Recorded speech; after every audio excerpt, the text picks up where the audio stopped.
Madame, Monsieur, bonjour et merci infiniment à vous de nous renouveler votre confiance sur Equinox Télévision. Marche du 26 janvier, plus de 80 militants du MRC en prison.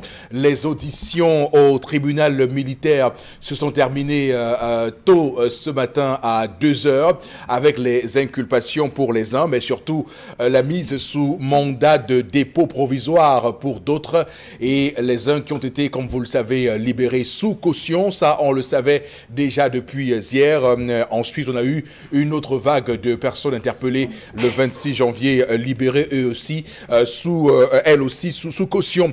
On va dire que dans ce contexte moribond, dans ce contexte tendu, dans ce contexte extrêmement difficile, le Cameroun People's Party de Kawala demande aux Camerounais d'agir ensemble pour la justice et la liberté dans une déclaration commise hier.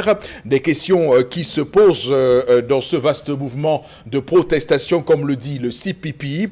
Quel sens donner à la déclaration du CPP, déclaration d'hier? Cette déclaration dénonce une stratégie de répression des pouvoirs publics. On peut également situer dans le temps les événements de 2014 avec Boko Haram. Quid des autres mouvements? On va parler ici de la crise anglophone, mais davantage des mouvements de protestation du début des années 90 et même post-indépendance et pré-indépendance. Il s'agit également de dépasser le clivage idéologique et les contingences de repli identitaire.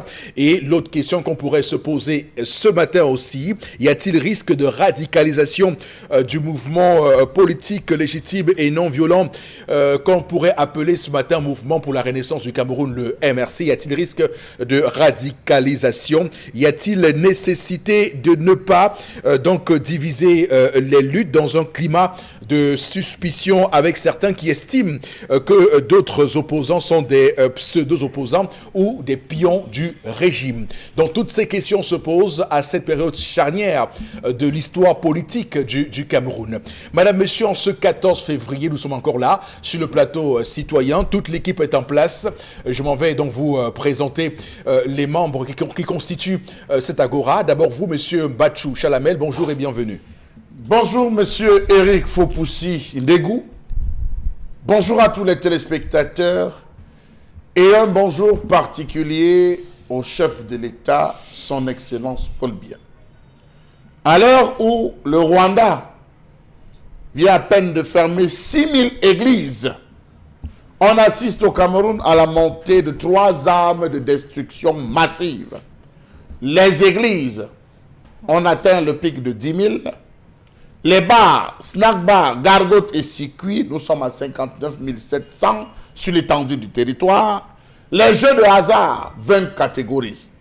Dites-nous, Monsieur le chef de l'État, quel Cameroun voulez-vous laisser à vos petits-enfants? Parce que nous, on a vieilli, à vos petits-enfants. Monsieur Batchou Chalamel, qu'on va retrouver dans la chronique que vous connaissez, la colère de Chalamel. Voilà, donc rendez-vous qui est pris pour ce jour une fois encore. Également sur le plateau ce matin, vous Florazé, bonjour et bienvenue. Bonjour Eric Fopoussi, bonjour à vous sur le plateau, bonjour à tous nos téléspectateurs. C'est encore dégénéré à Yaoundé 1er. Près d'une centaine de mototaximens ont pris d'assaut cette partie de Yaoundé. La cause, en tout cas, ils dénoncent un abus. On a eu également un véhicule, une moto, en tout cas incendiée. C'était un mouvement d'humeur énorme et qui s'est encore, qu'on a constaté à Yaoundé, plutôt un tableau triste et très noir pour la cité politique. On en parle dans le cadre de la revue des réseaux sociaux, justement pour revenir sur les faits réels de cet incident. On en parle dans le cadre de la revue des réseaux sociaux, Eric Fopoussi, également avec cette probable interdiction des couches jetables dans nos ménages et bien d'autres informations en complément pour ce jeudi 14 février. Alors, on va revenir sur les scènes d'émeutes hier à Yaoundé. On va dire que c'est la deuxième fois en moins d'une semaine que Yaoundé enregistre des scènes d'une violence insoutenable. Et il faut dire que des voitures ou une voiture brûlée en pleine capitale politique du Cameroun. Et il ne me souvient pas d'avoir l'image, une telle image récemment au Cameroun. C'est extrêmement grave. Les Camerounais sont frileux, les Camerounais sont violents, les Camerounais ne comprennent pas ce qui se passe dans leur pays. Et désormais, on comprend très bien que l'État, les pouvoirs publics doivent garantir ce qui est leur mission régalienne, l'ordre public. On peut déjà se féliciter de l'acte pris par Jean-Claude Tilla, le préfet du Fundi, mais davantage se demander dans quel cadre rentre une telle décision, alors même qu'on sait ce que cause Awara tous les jours dans une ville comme Yaoundé, où ces polices municipales sont davantage des forces dont tout est permis, à qui tout est permis. C'est une grande question, mais également se poser la question de la décentralisation dans ce pays et les ressources financières dévolues à ces collectivités territoriales décentralisées. On veut bien comprendre quel est le chemin que le Cameroun prend, parce que la gouvernance est en train de vraiment faire une descente aux enfers catastrophique, et on le voit très bien avec la réaction des Camerounais qui semblent de plus en plus se lever contre toutes ces formes d'injustice qui se présentent à eux. En tout cas, attention, attention, attention 3 fois. Également sur le plateau ce matin, Bobo Bengad, bonjour et bienvenue. Bonjour Monsieur Fopossi Negou, bonjour à vous chers téléspectateurs. Le 14 octobre 1997, soit 2 jours seulement après la tenue de l'élection présidentielle cette année-là, Cardinal Christian Toumi, alors archevêque de Douala, accordait 2 interviews. Une à Radio France Internationale et l'autre à la Nouvelle Expression. Il disait ceci: si on ne fait pas attention, ça va exploser un jour. Fin de citation. Donc, M. Fopossi Negou, où est-ce que le Cameroun va? Je ne sais pas. Donc, si on ne fait pas attention, ça va exploser un jour. Et il y a 22 ans, le Christian Toumi attirait notre attention sur ce point. En tout cas, on comprend très bien le chemin, et ce qu'on voudrait dire, le propos de ce plateau, ce serait de ne pas sous-estimer les risques qu'il y a actuellement au Cameroun. On sent une forme de sous-estimation dans les discours officiels des pouvoirs publics, et ça c'est très dangereux, parce qu'on devrait normalement prendre à bras le corps, soigner le mal où il faut soigner, et pas faire des déclarations comme on le voit de jour en jour, qui ne prennent pas assez et ou suffisamment la mesure des dangers qui guettent le Cameroun. Je rappelle que la crise anglophone, s'il faut prendre l'exemple de la crise anglophone, commencée en 2016, est aujourd'hui à un point tel que on ne peut plus supporter. On voit à Douala par exemple des hommes politiques, des hommes d'affaires qui accueillent chez eux 17 personnes réfugiées déplacées internes avec des matelas dans les salons où les gens n'ont plus où dormir. Vous avez des personnes désœuvrées, des personnes qui n'ont pas de boulot, qui étaient à Boya, à Kumba, partout là-bas, mais qui n'ont plus de local où vivre et qui sont accueillis ici comme des réfugiés dans leur propre pays. Attention, je dis bien, ce pays est le nôtre. On doit faire attention pour que nous puissions conserver ce qui est pour nous essentiel, la paix, et que tous les Camerounais puissent évidemment vivre librement dans leur pays, avec le développement qui devra suivre en dehors de tout ce qu'on peut avoir aujourd'hui comme indécence. On voit bien tout récemment la rémunération des comités interministériels et ces sommes faramineuses. On voit bien les photos d'anniversaire de jouissance sur la toile. Toutes ces images qui tendent à narguer les Camerounais dans une indécence notoire. Attention, il faut faire attention.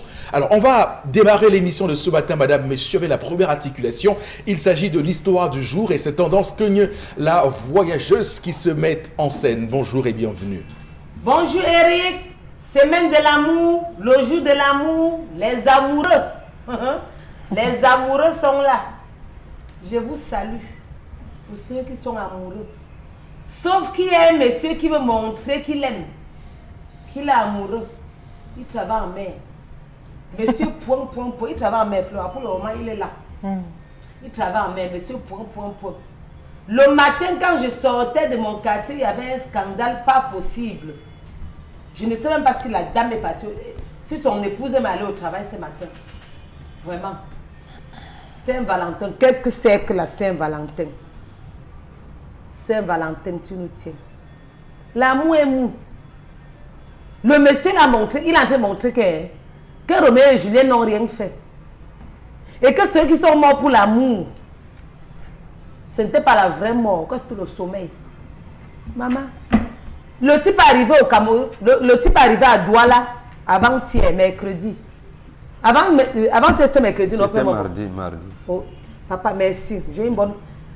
Il y a le moment où... Trop de problèmes les gens me stressent, les gens me stressent avec leurs problèmes. Le monsieur est arrivé au Cameroun avant-hier. Ce matin, il dit à son épouse, bébé, est-ce que ça peut d'aller au travail? Il lui dit, chérie, appelle ton patron, tu lui dis que tu ne seras pas là, que tu vas manquer le boulot. La femme dit que, oh, manquer le boulot comment? Dis-lui que tu ne dois pas être disponible, que tu ne te sens pas bien. Comme ça, on va profiter, faire notre programme de voyage, un long week-end, et on va bien vivre la Saint-Valentin. Madame a dit que non, on ne peut pas aller abandonner où ces 5 francs sortent à la fin du mois. Que non, c'est là-bas que l'argent qu'on me donne là, ça veut ça que je regarde aussi les enfants, ça veut ça que je me regarde. Je ne vais pas quand même laisser appeler mon patron pour lui dire que je suis malade et que je n'ai pas pour travail. Il dit que ma chérie, appelle à ton lieu de service, dans tous les cas. Tu dis que tu ne te sens pas bien et que tu seras là lundi. Madame a dit que non, papa ne peut pas appeler. Monsieur a dit que ok, si tu n'appelles pas, c'est que c'est les problèmes que tu as déclenchés. Je ne suis pas souvent là. Je ne suis pas constamment là. Pour une fois que je suis là, on doit bien profiter et vivre l'amour.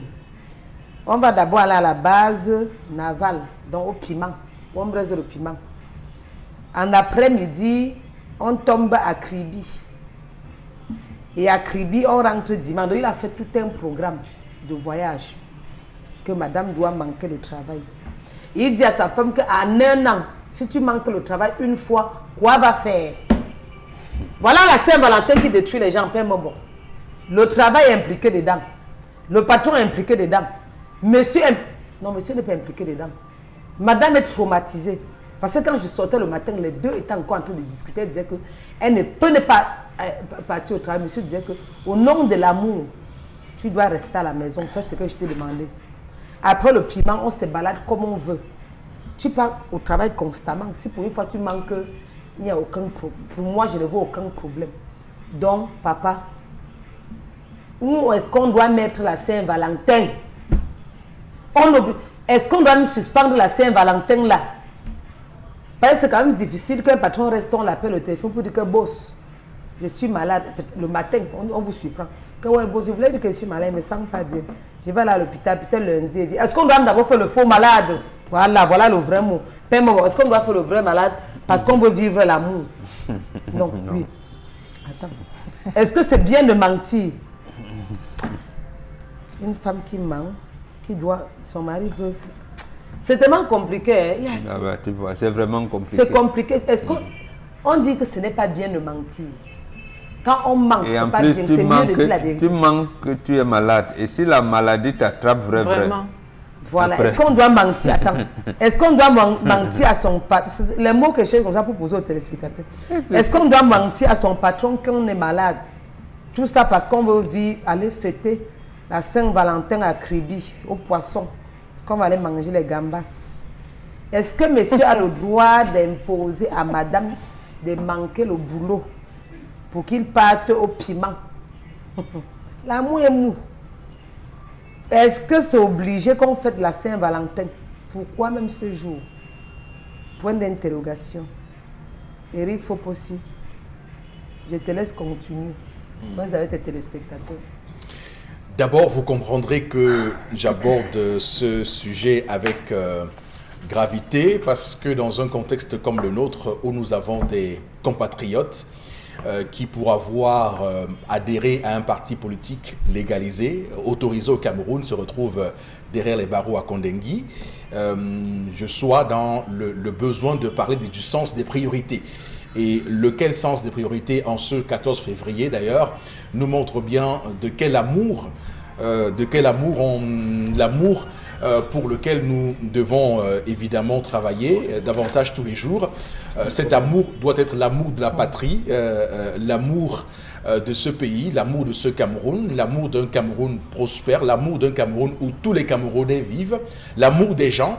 Cet amour des gens qui veut qu'on ait de la compassion pour ce mototaximène qui a été donc poignardé hier, pour toutes ces personnes qui vivent de graves injustices, pour toutes ces personnes qui sont au nord-ouest, au sud-ouest, qui n'ont pas mangé, qui n'ont pas d'abri, qui vivent chaque jour avec le claquement des armes, pour toutes ces personnes qui ne peuvent pas aller à l'école, ne peuvent pas envoyer leurs enfants à l'école parce qu'ils n'ont pas les moyens, pour ces 8 millions de Camerounais qui aujourd'hui, malheureusement, n'ont pas de quoi manger parce que, étant pauvres, parce que vivant chaque jour avec moins de 500 francs CFA, cet amour des gens qui n'ont pas la possibilité, eux, d'avoir un anniversaire somptueux avec des belles images, des gros gâteaux. Ces personnes qui, comme on dit, n'ont pas de dents, ne peuvent pas manger de viande, toutes ces personnes qui souffrent au final. Donc, permettez-moi d'avoir cette expression-là de gravité sur mon visage ce matin, en ce 14 février.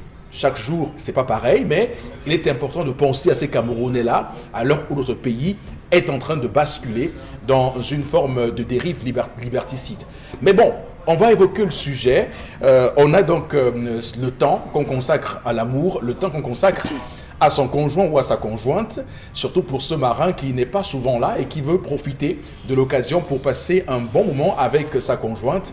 Mais sauf que la manière avec laquelle il s'y prend peut poser 2-3 questions parce que ça a un rapport avec sa vie professionnelle et on voit très bien que la femme est très réticente d'ailleurs à dire à son patron qu'elle ne travaillerait pas parce qu'elle va aller, je sais pas, ou qu'elle est malade.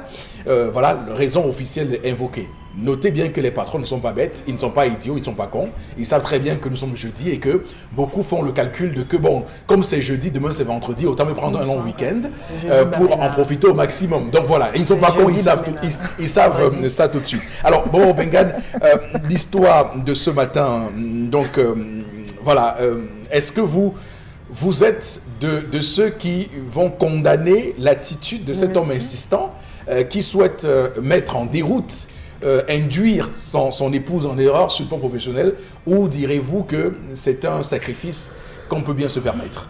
Non, on ne peut pas se permettre de tels sacrifices, on ne peut pas. Oui. D'abord, ce n'est pas des sacrifices. L'homme est totalement, j'allais dire, déboussolé. Je vois un homme, en fait, je ne suis même pas sûr qu'il est la Saint-Valentin, mais c'est un homme qui a des soupçons. Parce que, vous savez, il y a des étapes dans la vie d'un couple. Ils sont là au niveau de l'étape de soupçon.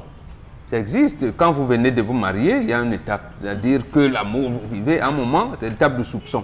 Et l'autre étape, c'est l'étape de, j'allais dire, de maturité. Et quand les enfants sont partis, vous vous retrouvez seul à la maison, vous êtes obligé, vous revenez un peu à la première étape. Donc, il existe cette étape de soupçon. Un soupçon où il se dit, entre des amis honnêtes, on dit, oui, l'amour, bon. Il se rappelle que, bon, gars, je passe souvent 2 semaines en mer. Bon, la femme, si, voilà, peut-être même j'ai observé, elle ne manifeste pas. C'est j'allais dire, quelques relents de sentimentalisme. Bon, peut-être que, voilà. C'est un homme désarçonné. Mais ce n'est pas une bonne attitude. Oui. Donc, il est dans le soupçon et ça risque de briser l'un des couple. Au cas où la femme que je conseille d'aller au boulot, si elle n'est pas partie, d'aller au boulot, et de façon des exercices, quitte à l'homme de savoir que, en fait, on ne fait pas l'amour, on vit l'amour. Et la Saint-Valentin, c'est tous les jours. Ce n'est pas un jour spécial. Ce jour spécial ne vaut rien. Tout comme le 8 mars viendra là, où on oublie même que c'est la journée de défense des droits de la femme lorsqu'elle travaille. Donc, on vit l'amour et c'est tous les jours. Entretien. Vous êtes venus. Si la Saint-Valentin le trouvait en mer, quel aurait été son comportement? Donc, c'est un homme que je dirais, cher ami, restez tranquille, laissez madame aller travailler tranquillement. D'accord. Vous avez votre week-end pour faire ça. Donc, D'accord, très bien. Et surtout, vous envisagez qu'elle tombe malade. Elle va tomber malade, vrai. Vous allez dire comment. Et elle va tomber malade quand vous serez en mer. Et personne ne sera là pour l'assister. Donc, vous savez, la nature est comme ça. Oui. Hein. Elle corrige quelquefois nos écarts sans qu'on ne s'en rende compte. Oui, c'est ce qu'on appelle dessiner le diable sur le mur. Et au final, il finit par entrer. Alors, Chalamel, la question qu'on se pose, c'est que cet homme devrait-il laisser cette femme aller travailler? Devrait-il laisser cette femme en paix? Monsieur Eric Fopoussi, je suis très mal placé pour débattre d'un sujet comme celui de la Saint-Valentin. Ça ne veut rien dire chez nous les Bantous, monsieur Eric Fopoussi. C'est un jour ordinaire. Je vous comprends. C'est un jour ordinaire, vraiment, qu'elle aille travailler, qu'elle va à ses occupations. On a 365 jours où on est susceptible de démontrer les ressentis, les sentiments qu'on éprouve l'un pour l'autre. Dire qu'il faudra aujourd'hui démontre déjà que c'est un couple qui fonctionne à volo, c'est un couple désorganisé. Ce n'est pas ce matin qu'il va lui dire tombe malade. Non, je suis désolé, c'est pas ce matin. Il devait planifier en disant arrange-toi pour que tel jour nous soyons ensemble. Il n'est pas arrivé de la mer hier soir pour dire que c'est ce matin, il va lui dire tombe malade. Donc c'est un couple désorganisé, indiscipliné. Par conséquent, vraiment que la femme se plie à ses exigences, car le travail est loin de nos trois principaux mots, le vice, l'ennui, le besoin. Donc elle a travaillé tout simplement. Absolument. Merci de convoquer Voltaire avec nous ce matin sur le plateau. Mais écoutez, Chalamel, il reste quand même une constance avec l'histoire de ce matin, c'est qu'on a tout de même cette habitude que les gens ont à se focaliser autour de ce 14 février. Et pourtant, on a des congés qu'on pourrait... Il y a d'autres plages, il y a d'autres façons de manifester, de magnifier, de célébrer une relation avec une personne. Monsieur Eric Fopoussi, ça dépend. Moi, j'utilise un calendrier où la semaine a 8 jours. Non, là, c'est le calendrier grégorien. Ceux qui sont adeptes du calendrier grégorien respectent, monsieur Eric Fopoussi, sont censés respecter journée du lavement, journée du salut, journée pas anniversaire, journée de ceci, journée... Il y a tellement de journées, monsieur Eric Fopoussi, que ça se demandait, mais où est-ce qu'on est en train d'aller? Où est-ce qu'on est en train d'aller dans ce pays? Vous allez vous rendre compte qu'il y a des pagnes qui ont même déjà été faites. J'ai vu des gens qui se baladaient avec des pagnes fond blanc, avec des cœurs dessus. J'ai dit, mais ça, c'est quelle histoire, ça? On dit, non, mais c'est des gens qui sont en train, qui ont cousu parce que c'est la fête. Mais monsieur, on est en train d'aller où? C'est d'une absurdité inexplicable. En tout cas, de toutes les façons, Chalamel, on va laisser les Camerounais libres dans leur choix de fêter la Saint-Valentin. Vous êtes libres, vous aussi. Hein, non, monsieur le Fopoussi. De ne pas considérer cette célébration. On va laisser les Camerounais dans leur extrême liberté parce que nous sommes aussi les garants, du moins par nos propos, de l'état de fait que les Camerounais... Nous aurons le bilan demain, monsieur Eric Fopoussi. On aura le bilan demain, assurez-vous. Tous ces types de soirées entraînent toujours des forts dégâts le lendemain. En tout cas, ce qui est certain, c'est qu'on doit continuer donc à sensibiliser les Camerounais, les Camerounaises qui nous regardent, d'être tout à fait conscients et responsables de leurs actes posés ce soir et de ne pas se laisser entraîner par des dérives et surtout des écarts qui pourraient être, on va le dire, fatals ou difficiles pour eux. Alors Florazé, vous dites quoi ce matin? Non, je dis que l'amour, c'est un sentiment noble. Vous savez, à chaque fois qu'on parle de l'amour, moi, personnellement, j'ai toujours les poils qui se dressent. Parce que, et puis, je suis d'accord avec Bombo, je l'ai même dit ici, et c'est pourquoi moi, j'ai évoqué l'amour du... Et vous avez dit qu'on peut aller plus loin, en aidant les uns les autres, en pensant aux autres, etc. et tout. C'est pourquoi, moi, hier j'ai prôné, je suis allée au summum, je suis allée au-dessus, c'est-à-dire l'amour de Dieu, qui cantonne tout à fait. Qui cantonne tout ça. Pour ceux qui souffrent. Vous savez, je suis contente que cet homme ait ce type de pensée. Parce que déjà, pour un homme qui, c'est un marin, et qui n'est pas constamment là, je veux un peu comprendre ce monsieur qui, peut-être parce que, bon, il est au Cameroun, il est à Douala, il a jugé que, bon, avec la célébration, il n'est pas souvent de temps en temps avec sa femme, donc il faut. Maintenant, mais nous condamnons, je condamne également le fait qu'il demande à sa femme... Vous comprenez... Vous le comprenez, parce qu'il aurait pu s'offrir n'importe quelle maîtresse ou n'importe quelle jeune rombière qui l'aurait amené pour ça. C'est-à-dire que madame sait que mon monsieur est toujours en voyage. C'est-à-dire que pour les femmes qui vivent avec... Quand vous avez un homme qui est dans l'armée, médecin ou même mari et tout, vous êtes préparé psychologiquement. Vous savez que vos époux ne seront pas toujours avec vous. Donc maintenant, ces derniers peuvent jouer également avec ça. C'est-à-dire qu'il est déjà à Douala, mais vous savez qu'il est à Hong Kong. Non. Mais maintenant, on a un homme qui veut vivre l'amour avec sa femme, sauf que peut-être il s'y prend mal. Il s'y prend mal quand il dit à la dame de se traiter, peut-être il a préparé un énorme cadeau, une surprise pour elle. Mais sauf qu'également on parle de planification, peut-être il peut attendre, il peut penser à autre chose, un dîner aux chandelles, je dis n'importe quoi. Ou alors prendre le vendredi, soit je ne sais pas si la dame travaille même le week-end, c'est un peu compliqué. C'est-à-dire que s'il faut gérer nos emplois du temps et autres, demander à sa femme de perdre 2 journées de boulot lorsqu'on sait qu'il y a beaucoup de personnes qui attendent et même nos employés sont encore plus stricts avec nous, sévères. C'est-à-dire que pour une journée, attention, votre place est mise est en danger parce qu'il y a des personnes qui sont à côté qui attendent. Oui, le milieu de l'emploi est stressé, ça devient de plus en plus stressant. Donc, demander à sa femme, les temps qui courent. Juste que vous relevez la précarité de l'emploi au Cameroun. Oui, justement. Oui. C'est pour ça que je parle de stress. Donc, je dis que demander à ce temps, avec les temps qui courent à son épouse, elle aurait pu de prendre perdre 2 journées de congé, une permission avant, sans que ça ne fasse. Oui, peut-être. Donc, on a un homme justement qui est un peu trop, qui est amoureux. Qui est amoureux et qui se laisse qui est submergé par ses émotions, du coup, il n'arrive pas à faire la part des choses. Mais moi, déjà, je bénis et j'encourage ce type de comportement. Oui. De comportement qu'on soit un 14 février ou un 15 février, et il faut pousser. L'essentiel, c'est de manifester ses sentiments. Flora, et pour moi, ça me fait rougir. Dites-le officiellement, hein, vous êtes une adepte de ces célébrations. De quoi, mondaines, non, je l'ai dit hier. Mais pourquoi vous voulez à chaque fois transformer mes propos? Non, mais. Non, je dis que si vous pouvez, non, si on peut. C'est-à-dire que si vous êtes rouge le 14 février, et si vous pouvez le demeurer le 15, le 16, le 17, le 18, c'est bien. Si vous pouvez être chaud tout au long de l'année, c'est encore meilleur.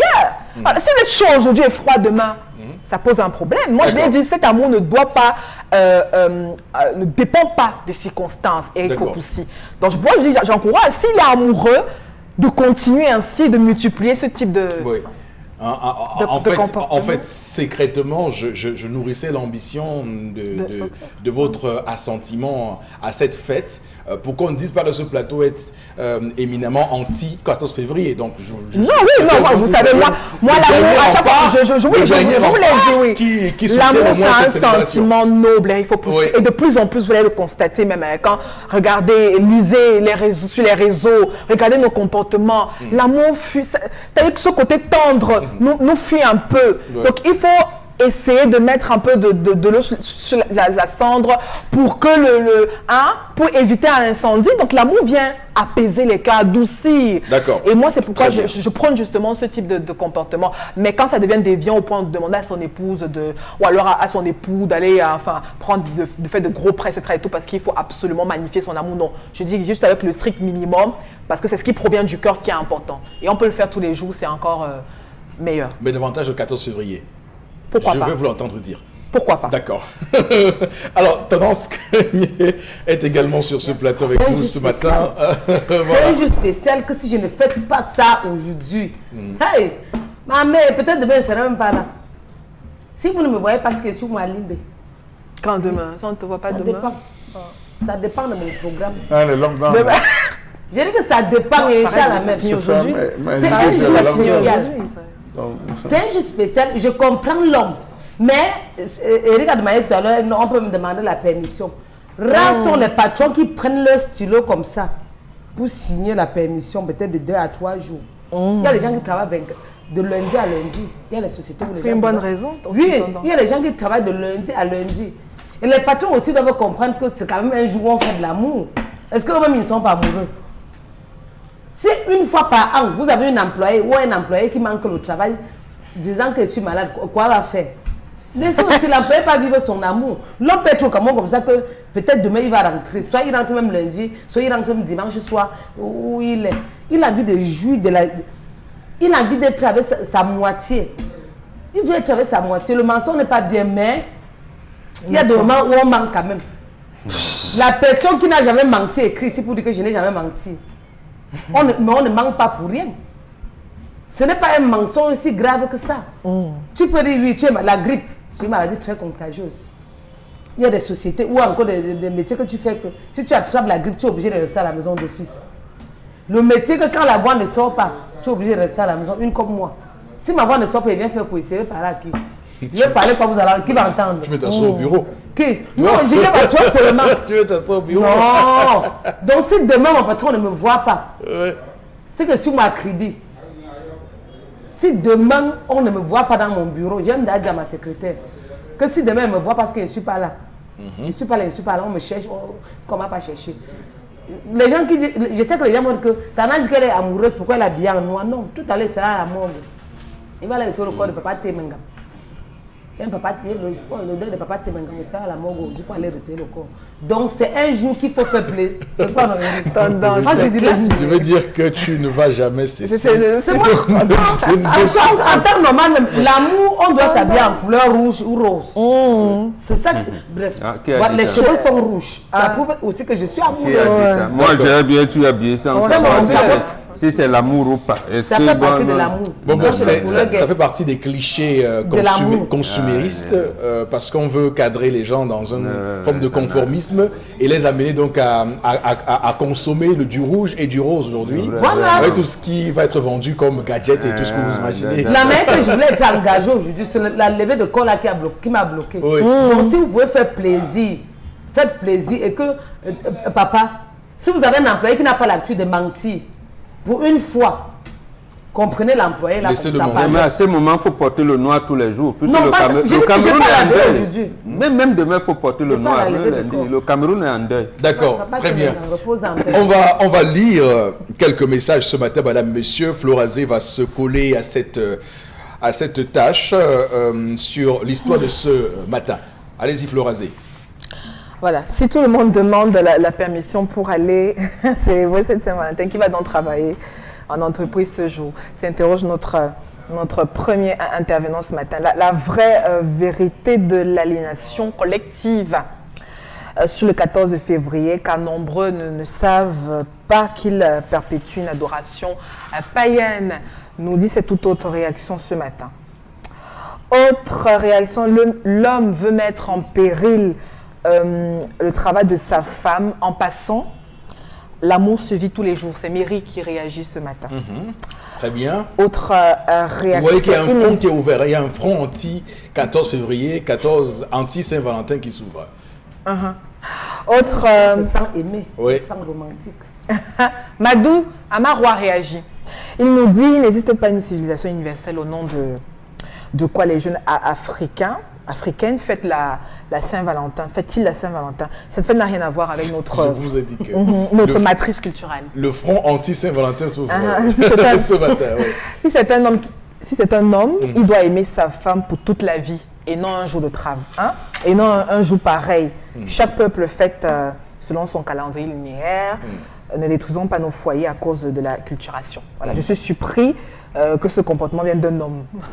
Hier, c'était la femme, aujourd'hui, c'est elle. Je vais faire comment des problèmes des gens tous les jours. Non, nous ne sommes pas...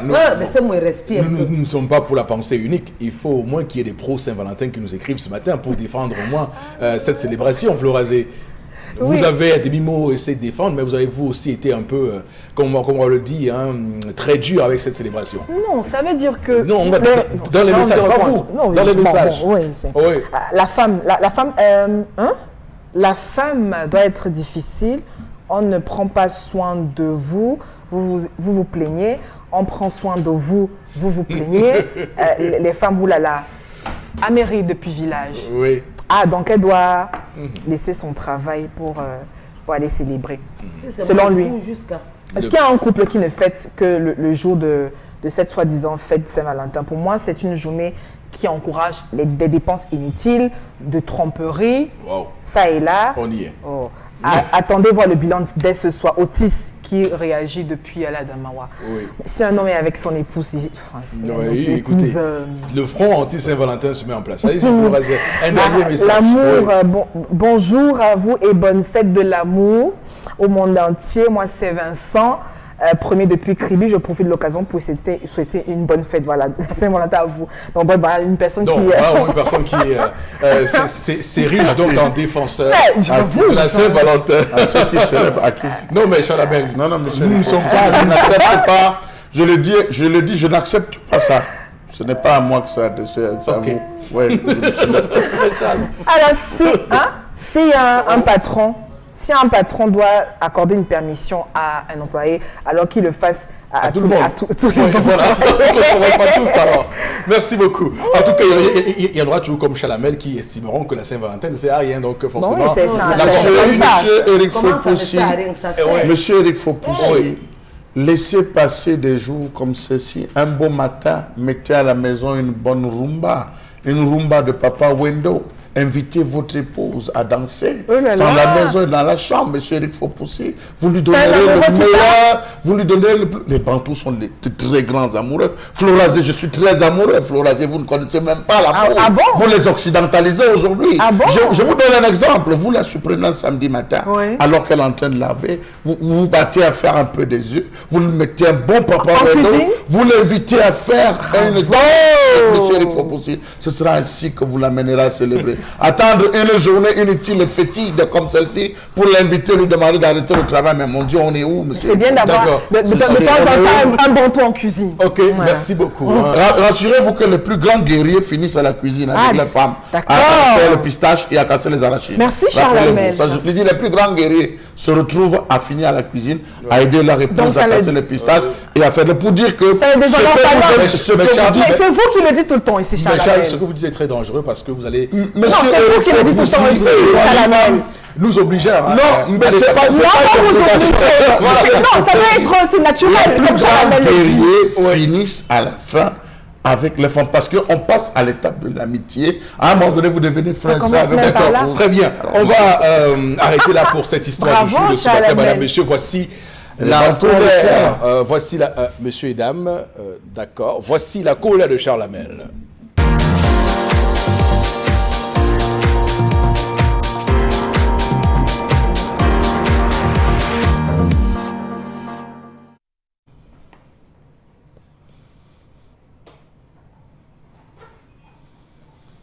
Je m'interroge ce jour sur la question des licences d'exploitation au Cameroun. À quoi sert encore la licence d'exploitation dans ce pays au vu de la multitude des débits de boissons que compte désormais le Cameroun? Le Cameroun est devenu un pays de soulards, de buveurs, de consommateurs. La preuve, chaque fin d'année, on célèbre les hectolitres consommés. Savez-vous que la ville de Yaoundé compte à ce jour 10 000 bars, Douala 30 000 bars, Kribi 11 000 bars, Bafoussam 1000 débits de boissons, Bétois 9 000. Bravo. Bravo. Ça, c'est ce qu'on appelle le développement avancé. Qui a la licence d'exploitation et qui ne l'a désormais pas dans ce pays? Comment reconnaître celui qui a la licence de celui qui ne l'a pas? Quels sont les débits ou quels sont les droits et obligations des propriétaires des licences d'exploitation? Partout on joue, partout on danse, partout on consomme. Rien ne se fait sans consommation. Comment reconnaître un café d'un bar, d'un snack bar, d'un dancy, d'une gargote ou encore d'un salon de thé? Comment comprendre que les débits de boissons supplantent les amphithéâtres, les salles de classe, les hôpitaux et les lieux de culte? Comment comprendre qu'aujourd'hui, lorsque les différents agents de recouvrement, les agents de mairie descendent, c'est à peine si on peut leur présenter un seul et vrai document? Comment comprendre qu'à ce jour, on retrouve tout dans le secteur des débits de boissons? Pourtant, la loi est claire sur le sujet. Il faut un espace entre deux bars d'au moins 500 mètres. Pas un pas sans un bar, tel peut être le titre d'un film que l'on pourrait tourner au Cameroun. Les bars sont désormais côte à côte. Faites un tour à la rue de la Joie. Faites un tour à Ange Raphaël. Allez à Bonamou Sadi. Allez à Lokpom. Vous verrez de quoi je parle. N'allez pas à Bepanda, non. N'allez pas à Bonaberi, non. N'allez même pas à Village. Parce que là-bas, les bars sont superposés. Savez-vous qu'à ce jour, on retrouve des mineurs derrière le comptoir à commercialiser l'alcool? Désormais au Cameroun, tout le monde peut avoir un débit de boisson si et seulement s'il a les emballages. D'ailleurs, faites un tour dans certains coins de Daido. Les maisons sont en place le jour, la nuit elles se transforment en bar. On consomme, on ouvre le portail, on installe les chaises. Bienvenue, installez-vous, buvez au nom de l'amour. Désormais, tout le monde s'en fout des autorisations en bonne et due forme. On ouvre là où on veut, on gère comme on peut et on ferme à l'heure où on se sent fatigué. Comment comprendre qu'à ce jour, les débits de boissons se retrouvent partout? Déjà au cimetière de Daido, il y a un individu qui chaque soir improvise des chaises pour commercialiser le vin. Voyez jusqu'où les Camerounais ont soif, mais on s'en fout de la législation. Établissement de prévention, la bière. Cure et le soin, on se retrouve, on commercialise. Faites un tour à côté de la prison de Nebel. Vous allez voir comment les bars juxtaposent la prison. C'est à se demander si les détenus de l'intérieur n'envoient pas les gardiens acheter parfois des bières pour qu'ils consomment. Comment comprendre que les débits de boissons se retrouvent près des établissements scolaires, établissements primaires et secondaires, des formations où les loisirs de la jeunesse, où on est censé éviter, même près des personnels de l'armée, police, gendarmerie, on retrouve désormais des bars. Comment comprendre que les heures d'ouverture et de fermeture des débits de boissons fixés de 6h à 21h pour les ventes à emporter, de 6h à minuit pour les ventes à consommer sur place, ne soient pas respectés? Savez-vous que de nombreux bars restent pourtant ouverts au-delà de ces horaires? Chacun vient, pointe sa part de gombo et disparaît. Voilà une nation de soulards, une nation de consommateurs, une nation où on célèbre chaque fin d'année les hectolitres de bière consommés. Avec ça, on veut atteindre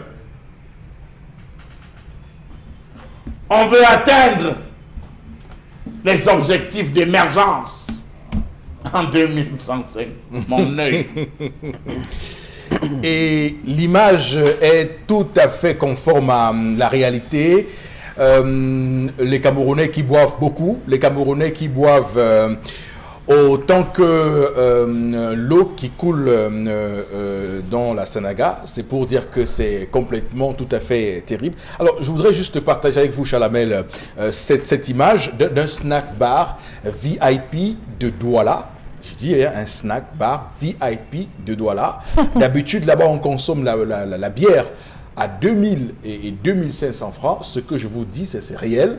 Alors, hier, je suis passé par là et j'ai vu afficher une banderole là-bas où ils ont fait une promotion et où ils ramènent la bière à 700 francs CFA.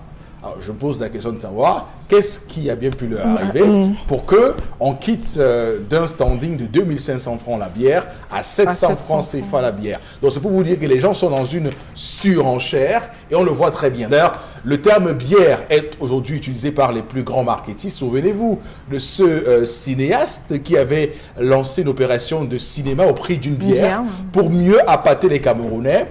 C'est assez regrettable de voir que l'on soit obligé d'attirer les Camerounais par la bière, que la bière devienne un appât, la bière devienne un sujet. Vous avez vu les parlementaires discuter lors d'une séance si on allait augmenter ou pas le prix de la bière. La bière, voilà. Vous voyez, donc il y a dans ce tourbillon-là un artiste aussi qui a chanté augmenter le prix, on va toujours boire. Donc c'est pour vous dire que l'état d'esprit général est tout à fait inquiétant. J'ai dit bien, l'état d'esprit général est tout à fait inquiétant. Et d'ailleurs, il y a un ami qui me faisait remarquer tout récemment, il me disait, Eric, pour savoir la photographie ou ce que pensent réellement les Camerounais, il faut aller s'asseoir dans un bar et voir les soulards parler de politique. vous comprendrez pourquoi ce pays n'avance pas. Oui, et d'ailleurs, j'ai d'ailleurs évidemment suivi le conseil. Quand vous arrivez dans ces lieux de haute consommation d'alcool, de haute, on va dire, perte de lucidité, les gens vous parlent du Cameroun, vous avez l'impression qu'on parle de Las Vegas, de Los Angeles, de Miami, de Hong Kong, de ces pays où il y a un développement tout à fait palpable et concret, parce que les gens ne sont pas au fait des réalités. Les gens estiment que lorsqu'on a bu une bière, tout va bien. Donc voilà d'ailleurs la dérive, la grande dérive de tout cela, c'est ce manque de lucidité donc qui découle de cette consommation, on va dire, abusive. Pourtant, il y a la licence. Voilà. La loi a prévu la Voilà. licence d'exploitation. Sauf que vous savez comment ça se passe. C'est comme les églises réveillées, l'opium du peuple. À une époque, on parlait de football comme étant l'opium du peuple, mais je pense que la bière a dépassé à ce classement hit-paradesque ce football-là. La bière est devenue l'opium donc de ce peuple-là. Alors, Boro Bengan, cette prolifération de ces débits de boissons qui échappent à toute législation ou bien qui échappent à tout respect de la réglementation, quel est votre propos ce matin? Non, c'est une volonté des pouvoirs publics j'allais dire, de s'aimer, de laisser la bière couler à flot. C'est une volonté politique. Il n'y a pas de manque de législation de la part des exploitants des débits de boissons ou même des consommateurs. Donc on a amené, je veux dire, les pouvoirs publics ont amené les Camerounais, les habitants de ce pays à consommer plus d'alcool. De la même manière qu'on les a amenés à prier Dieu et à laisser le reste, à ne pas travailler.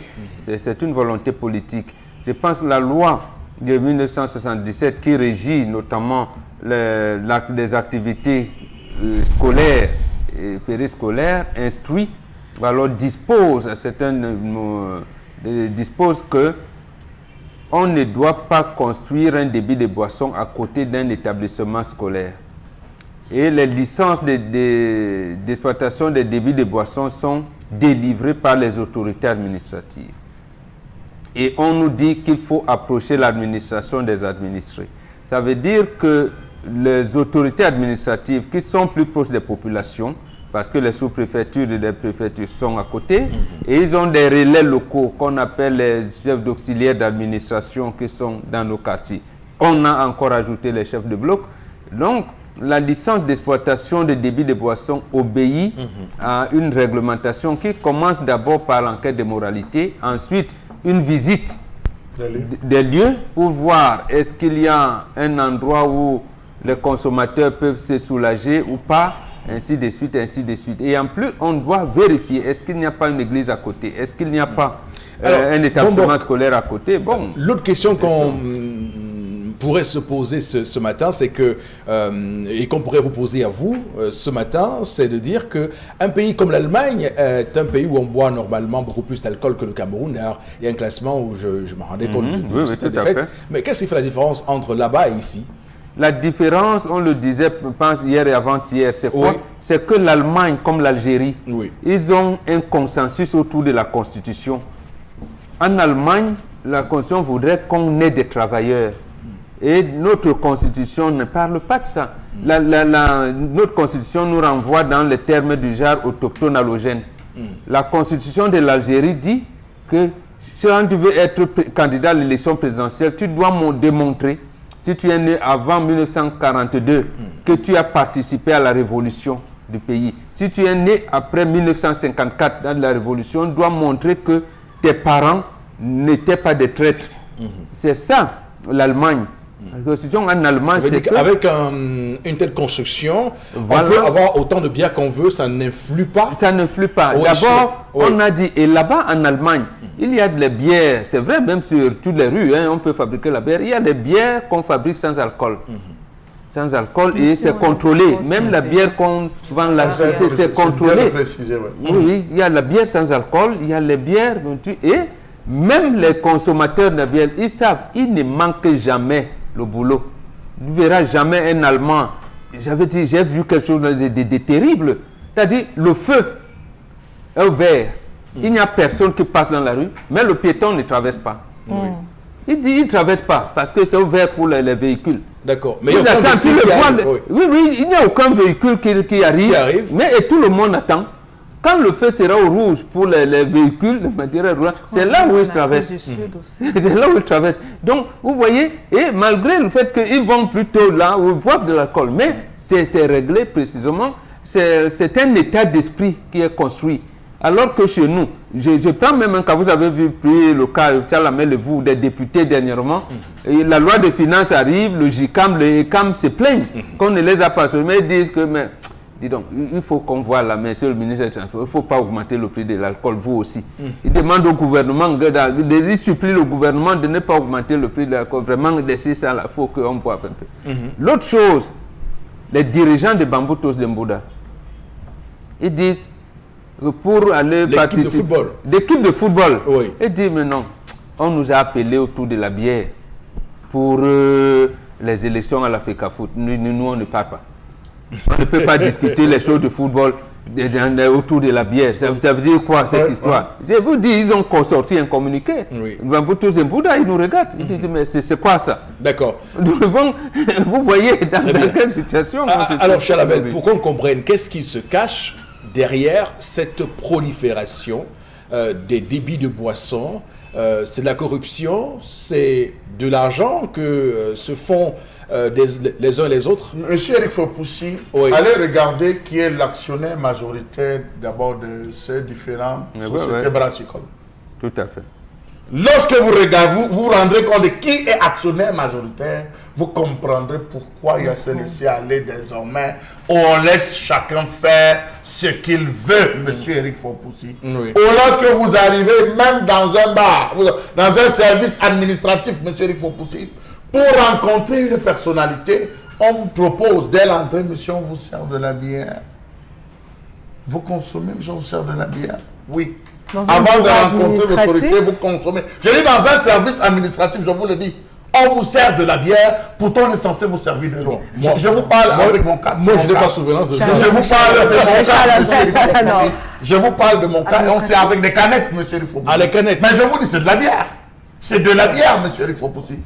Alors vous allez voir des gens qui vont s'asseoir, on sert la première, ils dégustent. Après, dire excusez-moi, comme c'est un peu long, est-ce que vous pouvez ajouter? On ajoute, parfois c'est du whisky, monsieur Fopoussi. Donc si on se retrouve là dans ceci, que dans les administrations publiques, on tolère. Oui. Regardez tout autour des services. Vous allez vous rendre compte que, faites un tour, même ici à Bonandio, tout autour des services publics, il y a des débits de boissons. Les fonctionnaires s'oublient. Ils prennent la pause et s'oublient. Avec des petits kiosques. Monsieur Fopoussi, ils s'oublient. Consommation sur consommation, après, il est quelle heure de 15 heures, il dit, merde, la bière, elle était sucrose au bière. Je rentre en coffre au bureau, je rentre. Voilà, merci beaucoup, Chalabel. En tout cas, c'est donc la différence entre là-bas et ici. En tout cas, madame, monsieur, on marque une pause pour cette première partie de l'émission. Nous serons de retour dans un court instant pour la suite du 10-12, le Zénith.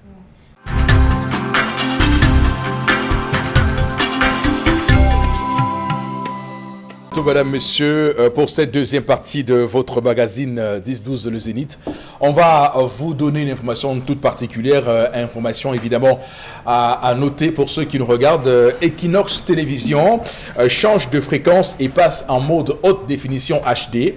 Donc Equinox Télévision change de fréquence et passe en mode haute définition. C'est déjà en cours. Et donc veuillez introduire la nouvelle fréquence dans votre récepteur satellite. Donc on ne change pas de satellite. Nous sommes toujours à Eutelsat 16A. Donc satellite Eutelsat 16A. Fréquence 11 356.25 GHz. Fréquence 11 356.25 GHz. Je reprends encore, fréquence 11 356.25 GHz.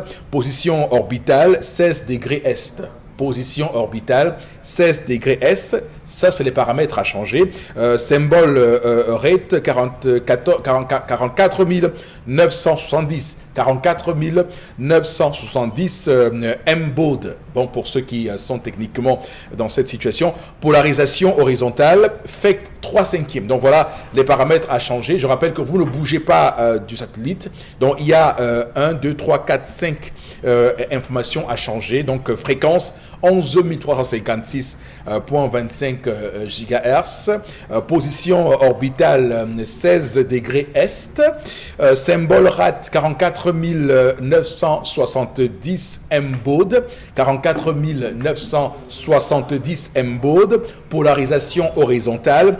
FEC 3/5. Donc nous sommes déjà en mode HD, haute définition sur Equinox. Si vous souhaitez donc bénéficier de cette qualité de la haute définition, vous devez donc changer les 5 paramètres que je viens de vous communiquer. Donc la fréquence, la position orbitale, le symbole RAT, la polarisation, mais également FEC 3/5, polarisation horizontale, symbole RAT 44 970 M-Baud, position orbitale 16 degrés Est, et puis fréquence 11 356.25 GHz. Voilà les 5 informations qu'il faut changer pour donc vous aussi bénéficier de la fréquence, de la nouvelle fréquence, mais également du mode haute définition HD d'Equinox Télévision, toujours sur satellite Eutelsat 16A qui ne change pas, donc satellite Eutelsat 16A qui ne change pas. Vous modifiez simplement les 5 données que je viens de vous communiquer. Voilà, une fois que c'est dit, démarrons cette deuxième partie de l'émission, Madame, Monsieur, avec les messages que nous recevons de votre part, par vos soins, sur les sujets que nous développons sur ce plateau. Florazé. Oui, Eric Fopoussi, nous avons raison d'avoir beaucoup de bars, car on n'a pas préféré, on n'a pas d'emploi, voilà, donc autant nous ouvrir les bars. Je crois que c'est ce que notre cher ami voulait. Pour que les qui boivent. Autre réaction ce matin. La bière au Cameroun est un moyen de corruption morale, nous dit notre cher ami. C'est un instrument bien organisé pour endormir les citoyens. Pour que ces derniers ne voient pas la réalité des choses et des problèmes du quotidien. Donc, si jamais mon propos est faux, je propose que l'on suspende la bière pour 7 jours au Cameroun. Nous verrons. C'est Lorraine qui réagit. Rappelez-vous, avant que le sous-préfet Tamandjon ne parte de Douala 5e, M. Eric Fopoussi, il avait fermé tous les bars. Il avait fermé des bars qui n'avaient pas d'autorisation. Il les avait complètement fermés. Mais M. Eric Fopoussi, quelques jours avant qu'il ne parte, tous les mêmes bars ont réouvert et en grand nombre. Ils sont même encore rajoutés. M. Eric Fopoussi, faites un tour, ne serait-ce qu'ici à quoi vous allez vous rendre compte que s'il y a une parfumerie, la parfumerie ferme, celui qui réoccupe, c'est le bar. Vous voyez une boutique, celui qui sort, c'est le bar. Vous voyez un salon de coiffure, à l'extérieur, c'est le bar.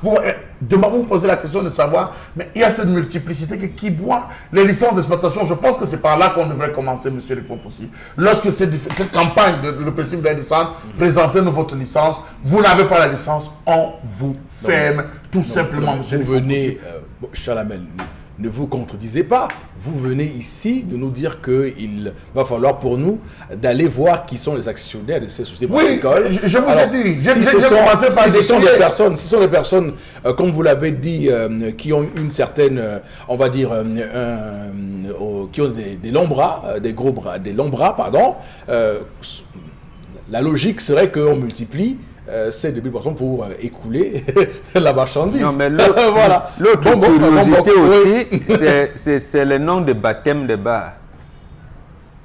Le cardinal Toumi a fermé un vers Domabi à Neubel, qui s'appelait la cathédrale. Il y en a un qui s'appelle le Vatican. Le campus. Après, quand on a le campus, il y a une unité de valeur. Il y a un restaurant. Le décanat. Mais vous me donnez l'idée de... Il y a le Pentagone. Non, mais vous me donnez l'idée... vous me donnez sérieusement l'idée du nom de baptême d'un bar, le couvent. Voilà, le couvent. Vous créez un bar, le couvent. Voilà. Allez-y, Florazé. Oui.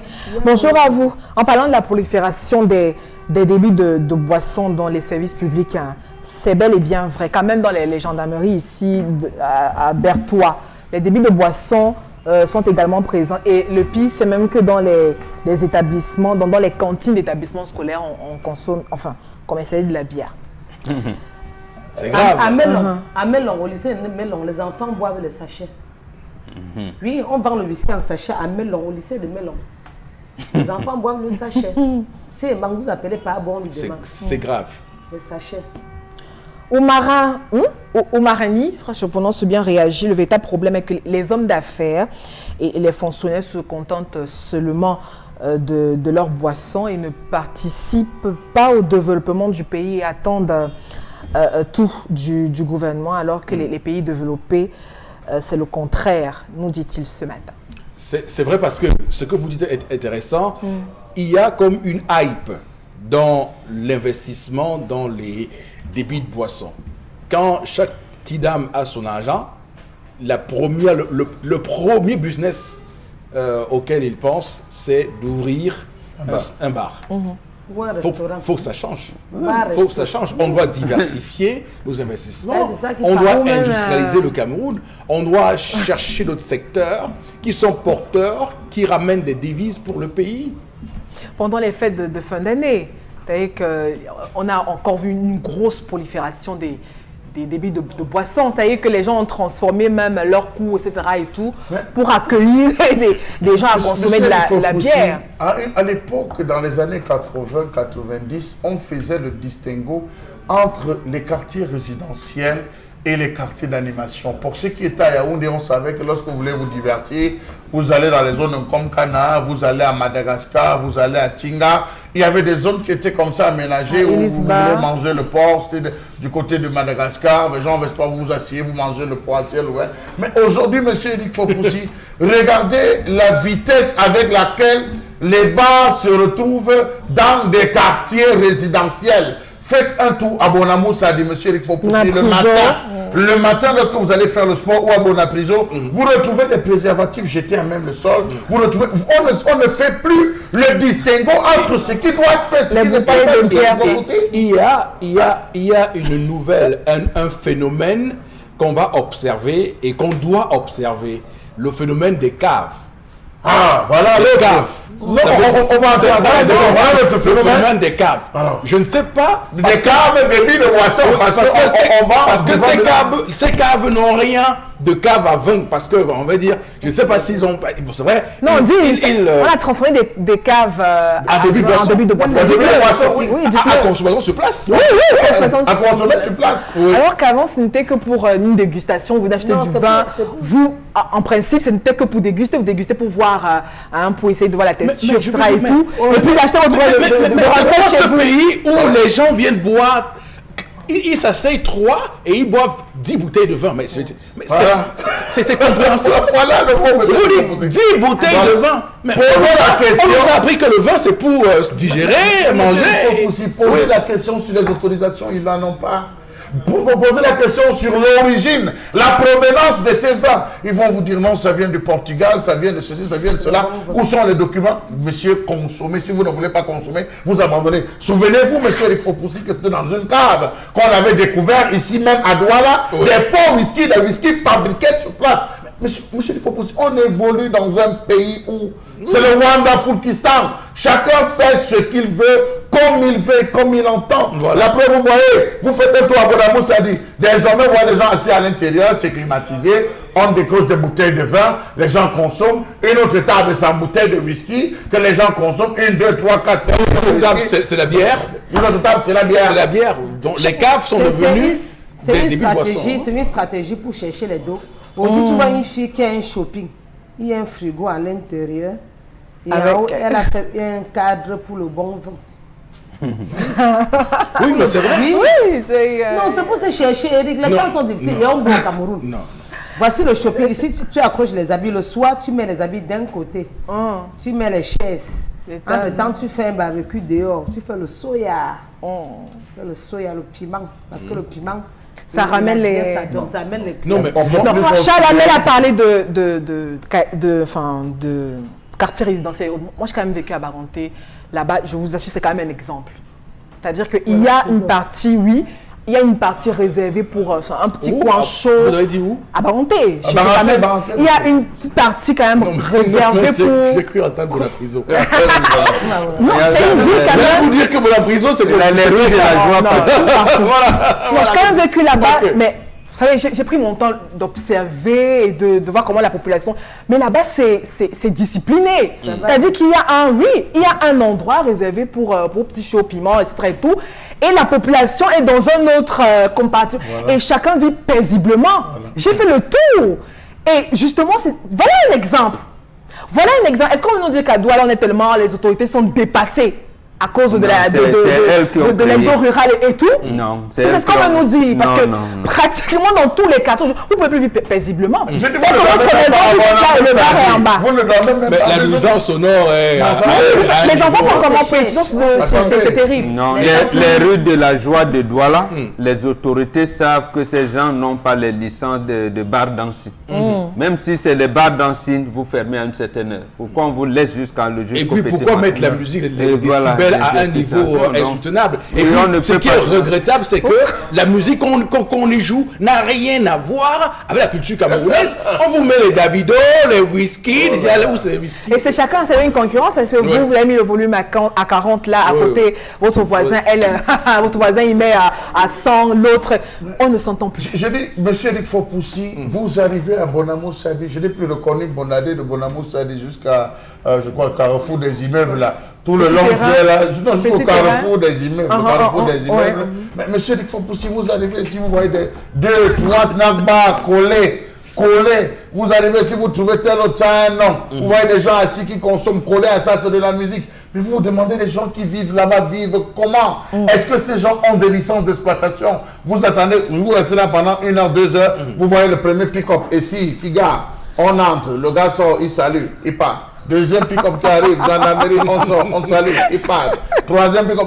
Monsieur, il faut pousser, c'est pas ça le travail. Non, il faut décrier ça, c'est pas ça le travail. Quand ils sortent, c'est pas ça, hein? Quand ils sortent, ils saluent. Ah, d'accord. C'est trop facile. Ce que je vois, c'est une salutation. Je dis salut. Voilà. S'il y a quoi, c'est une salut. Non, ils finissent en bon. Alors maintenant, les bars à l'est, à Yokadouma, ont des... les bars à Yokadouma ont même des auberges secrets. Ah oui. C'est bien grave. Voilà, c'est ça. Je dis Bepanda laissé.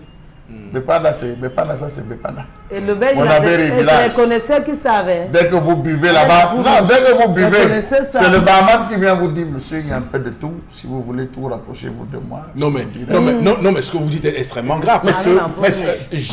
D'ailleurs, je ne sais pas s'il paye. C'est ça que je dis, monsieur. Parce que l'État perd l'argent. Parce que ils n'ont pas de documents.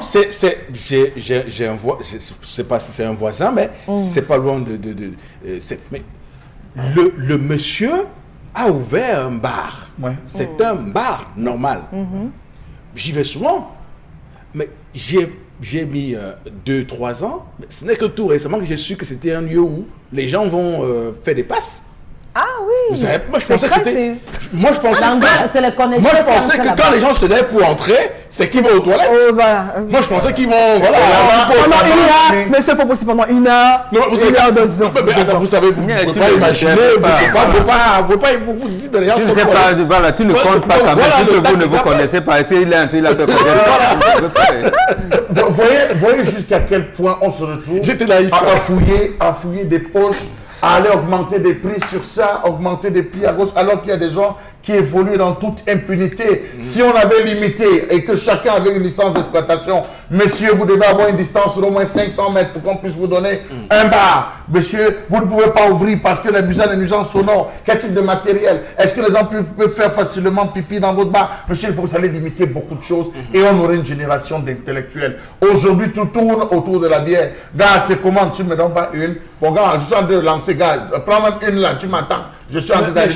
Tout tourne tout autour de la bière. C'est pas le domaine de Fizo, les Camerounais. Mais quand vous ne voulez pas, ça vient à vous. Ça veut dire qu'à chaque coin de rue, vous trouvez des bars. Même quand vous ne voulez pas, ça vous assaille. Non, mais ça a changé de comportement. Oui. Un frère vient et vous dit, gars, vous pouvez me pousser là, la rentrée scolaire des enfants, vraiment, ça me tape là. Vous lui donnez 10 000, il s'assoit d'abord au premier bar. Il prend une pierre. Il coupe le... double. Finalement, il se retrouve à la maison avec 4 000. Avec 4 000. 4 000 francs. Il a dépensé. Le lendemain, il va encore faire des... C'est une génération Quand de tu soulard, bois la monsieur bière, Fopussi. même le soya passe bien. Et voilà. Bien soya, le piment, surtout quand c'est le bon piment. Tu commences par dire qu'à sur les brochettes de porc, là, ça coûte combien? 200 francs le morceau. Donne d'abord 2 gouttes. Surtout quand le piment est bon. Quand tu as allumé même 2, là, ça a un goût. Bien glacé.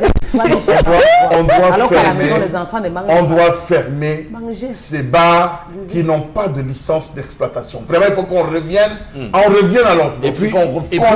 Et puis j'aimerais également, et là c'est pour sortir du sujet, pour sortir complètement. Alors, je vous pose une question. Les stations de service qui sont transformées en bars, voilà. C'est un autre elles ont phénomène. quelle licence? Parce que Elles c'est devenu déjà grave.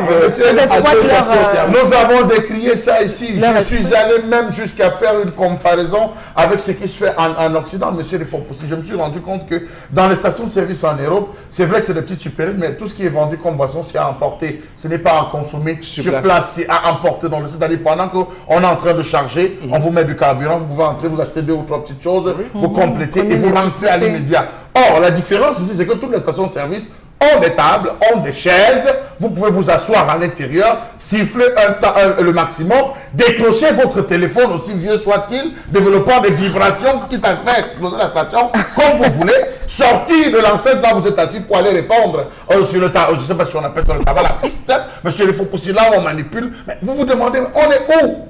On est où dans ce pays, monsieur le Fopussi? Et pour boire à la station, on boit souvent, il y a le bouillon. Quand le bouillon est à côté, ça descend. Ah voilà, on ajoute encore le facteur. Parce qu'on va un placer sans Bien pimenté, tendance. Ok, très bien. Merci beaucoup. On va les autorités prendre... prennent les responsabilités. Oui, et qu'elles prennent leurs responsabilités, Salamel, c'est vrai. Alors, Florazé, on va tout de suite avec vous prendre la revue des réseaux sociaux de ce matin. Oui, Eric Fopussi, pour ce jeudi, 3 informations. Alors, un tour à Yaoundé, précisément à Yaoundé. Premier, on a assisté à des abus sur un conducteur de moto-taxi par les éléments de la police municipale de ce côté. Je précise bien Yaoundé 1, alors maintenant, qui a donc des abus qui ont dégénéré à une violente bagarre, je dis bien violente bagarre. On a, comme vous avez en image, un véhicule et une moto de la mairie même incendiée. Rappelle quand même qu'on a eu une réaction prompte des autorités administratives tout de suite qui ont quand même dû intervenir aussitôt pour essayer d'apaiser les tensions. On a également le préfet du Fundi qui a promptement réagi en suspendant les contrôles. Mais revenons sur les faits, donc à l'origine une bagarre entre un moto-taximan et un agent de la police municipale de Douala-Premier. Sur le terrain, à Yaoundé Premier, on n'a pas encore les véritables témoignages de ce qui s'est réellement passé avant la bagarre. Mais toujours dit que c'était un témoignage. J'estime que le moto-taximan avait son impôt libératoire sur lui. Qu'est-ce qui s'est véritablement passé? En tout cas, on n'a pas encore les véritables témoignages, mais les autorités administratives ont donc atténué les choses. On a indexé les responsables également municipaux, des représentants même des motos taximens. On a donc décidé également de la libération des motos qui étaient pris, on va dire, en otage. Donc on a essayé de les libérer. Rappelons comme c'est quand même, il y a quelques jours, il y a une grosse guérilla encore entre les motos taximens, commerçants, et aussi face à ces agents de la municipalité. En tout cas, c'est la police municipale. C'est terrible à Yaoundé. 2 fois encore, en l'espace de quelques jours, c'est énorme. En pleine capitale politique, et il faut pousser, quelque chose doit être fait. D'accord. Quelque chose doit être fait, c'est la bonne gouvernance. Alors, Chalamel. Monsieur Eric Fopussi, le Bensikina avait tout. Lorsqu'ils se sont rendus compte que le Bensikina avait tout, ils lui ont demandé le casque. Le gars dit, je n'ai pas le casque. Il dit, ok, donne-nous 10 000. Donne-nous 10 000. Comme tu n'as pas le casque ici, on va te faire voir. Monsieur Eric Fopussi, ce n'est pas un nouveau. Je vais vous citer des quartiers où c'est reconnu. Deido, Bonaberi, pour Douala, Village, Mboko. Voilà des zones où M. Eric Fopussi, tous les gars qui travaillent là, c'est les gars de la police municipale, sont des Rambo. Ah oui, c'est des Rambo, M. Eric Fopussi. Ou alors c'est des Nikita. C'est des gars qui dictent les lois. D'ailleurs, il y a un profil, je ne sais pas si c'est une obligation pour y entrer, ils sont toujours très baraqués, ces gars-là. Hein. Ils sont avec gros bras, dites-le. On vous interpelle. En principe, les gars de la police municipale qui sortent doivent être appuyés des FMO, des forces de maintien de l'ordre. Ils doivent avoir un ordre de mission établi en bonne et due forme. C'est-à-dire, voici l'ordre de mission signé par monsieur le maire. Le maire signe avec toutes les références, il descend en disant, monsieur, nous sommes là pour contrôler, je ne sais pas moi, bêtement, la vignette, nous sommes là pour contrôler l'impôt libératoire soit payé, nous sommes là pour contrôler l'assurance avec les forces de maintien de l'ordre. Mais qu'est-ce que nous constatons sur le terrain, monsieur Fopoussi? Généralement, il n'y a pas de forces de maintien de l'ordre, ils sont seuls, ils établissent des barrières, ils interpellent des véhicules, monsieur Fopoussi, ils demandent jusqu'aux pièces personnelles de certains véhicules. Maintenant, on est dans quelle république là, monsieur Fopoussi? C'est dans quelle république on évolue? D'accord. Et ça, les autorités le savent. Ça, les autorités le savent. À côté de ça, il y a les sabots. Les sabots qu'on place n'importe comment, à tort et à travers dans les principales villes. Mais monsieur Fopoussi, il y va de la formation. Est-ce que ces gars qu'on recrute sont formés? Est-ce que ces gars qu'on recrute suivent des séminaires, des trainings, où on leur met au moins quelque chose dans la tête? Est-ce qu'on leur demande descendez dans la rue, allez arrêter? Plusieurs fois, on a vu des femmes qui se sont fait déchirer le corps parce que les gros bras en Bopi s'étaient saisis d'une moto. On a basculé la femme, elle s'est retrouvée. Il y a un monsieur qui a eu à perdre son bébé, monsieur Fopoussi, à l'hôpital après un choc ici en Bopi. Mais quand même qu'on arrête ça. Qu'on arrête de se retrouver dans cette situation où l'État policier, on laisse des gens descendre, faire ce qu'ils veulent au mépris de la réglementation. D'accord. Alors, moi, je veux juste qu'on comprenne très bien. Hein. Il faut dire que Chalamel, vous avez été un pionnier sur ce sujet. D'ailleurs, vous avez fait une colère sur la police municipale en son temps.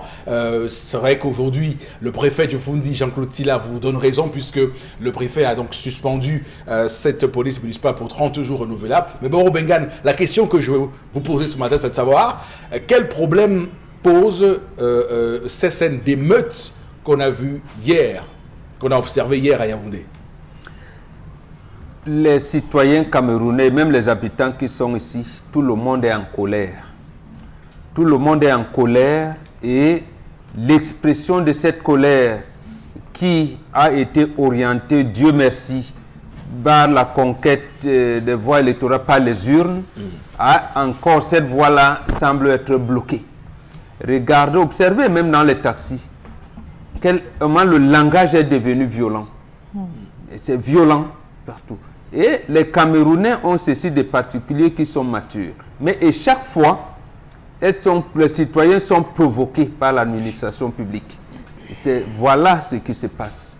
Donc, l'administration, les agents de l'administration publique surtout, se croient tout permis.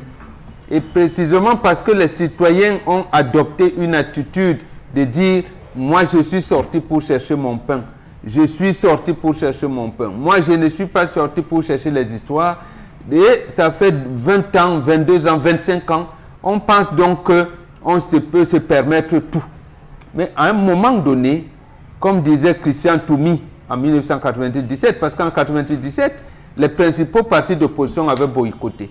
Et le climat était tendu comme aujourd'hui. Et c'est à ce moment, et là, il faut bien qu'on le dise également, que deux à côté de la Bello Bouba est entre au gouvernement, Henri Ogbenled aussi.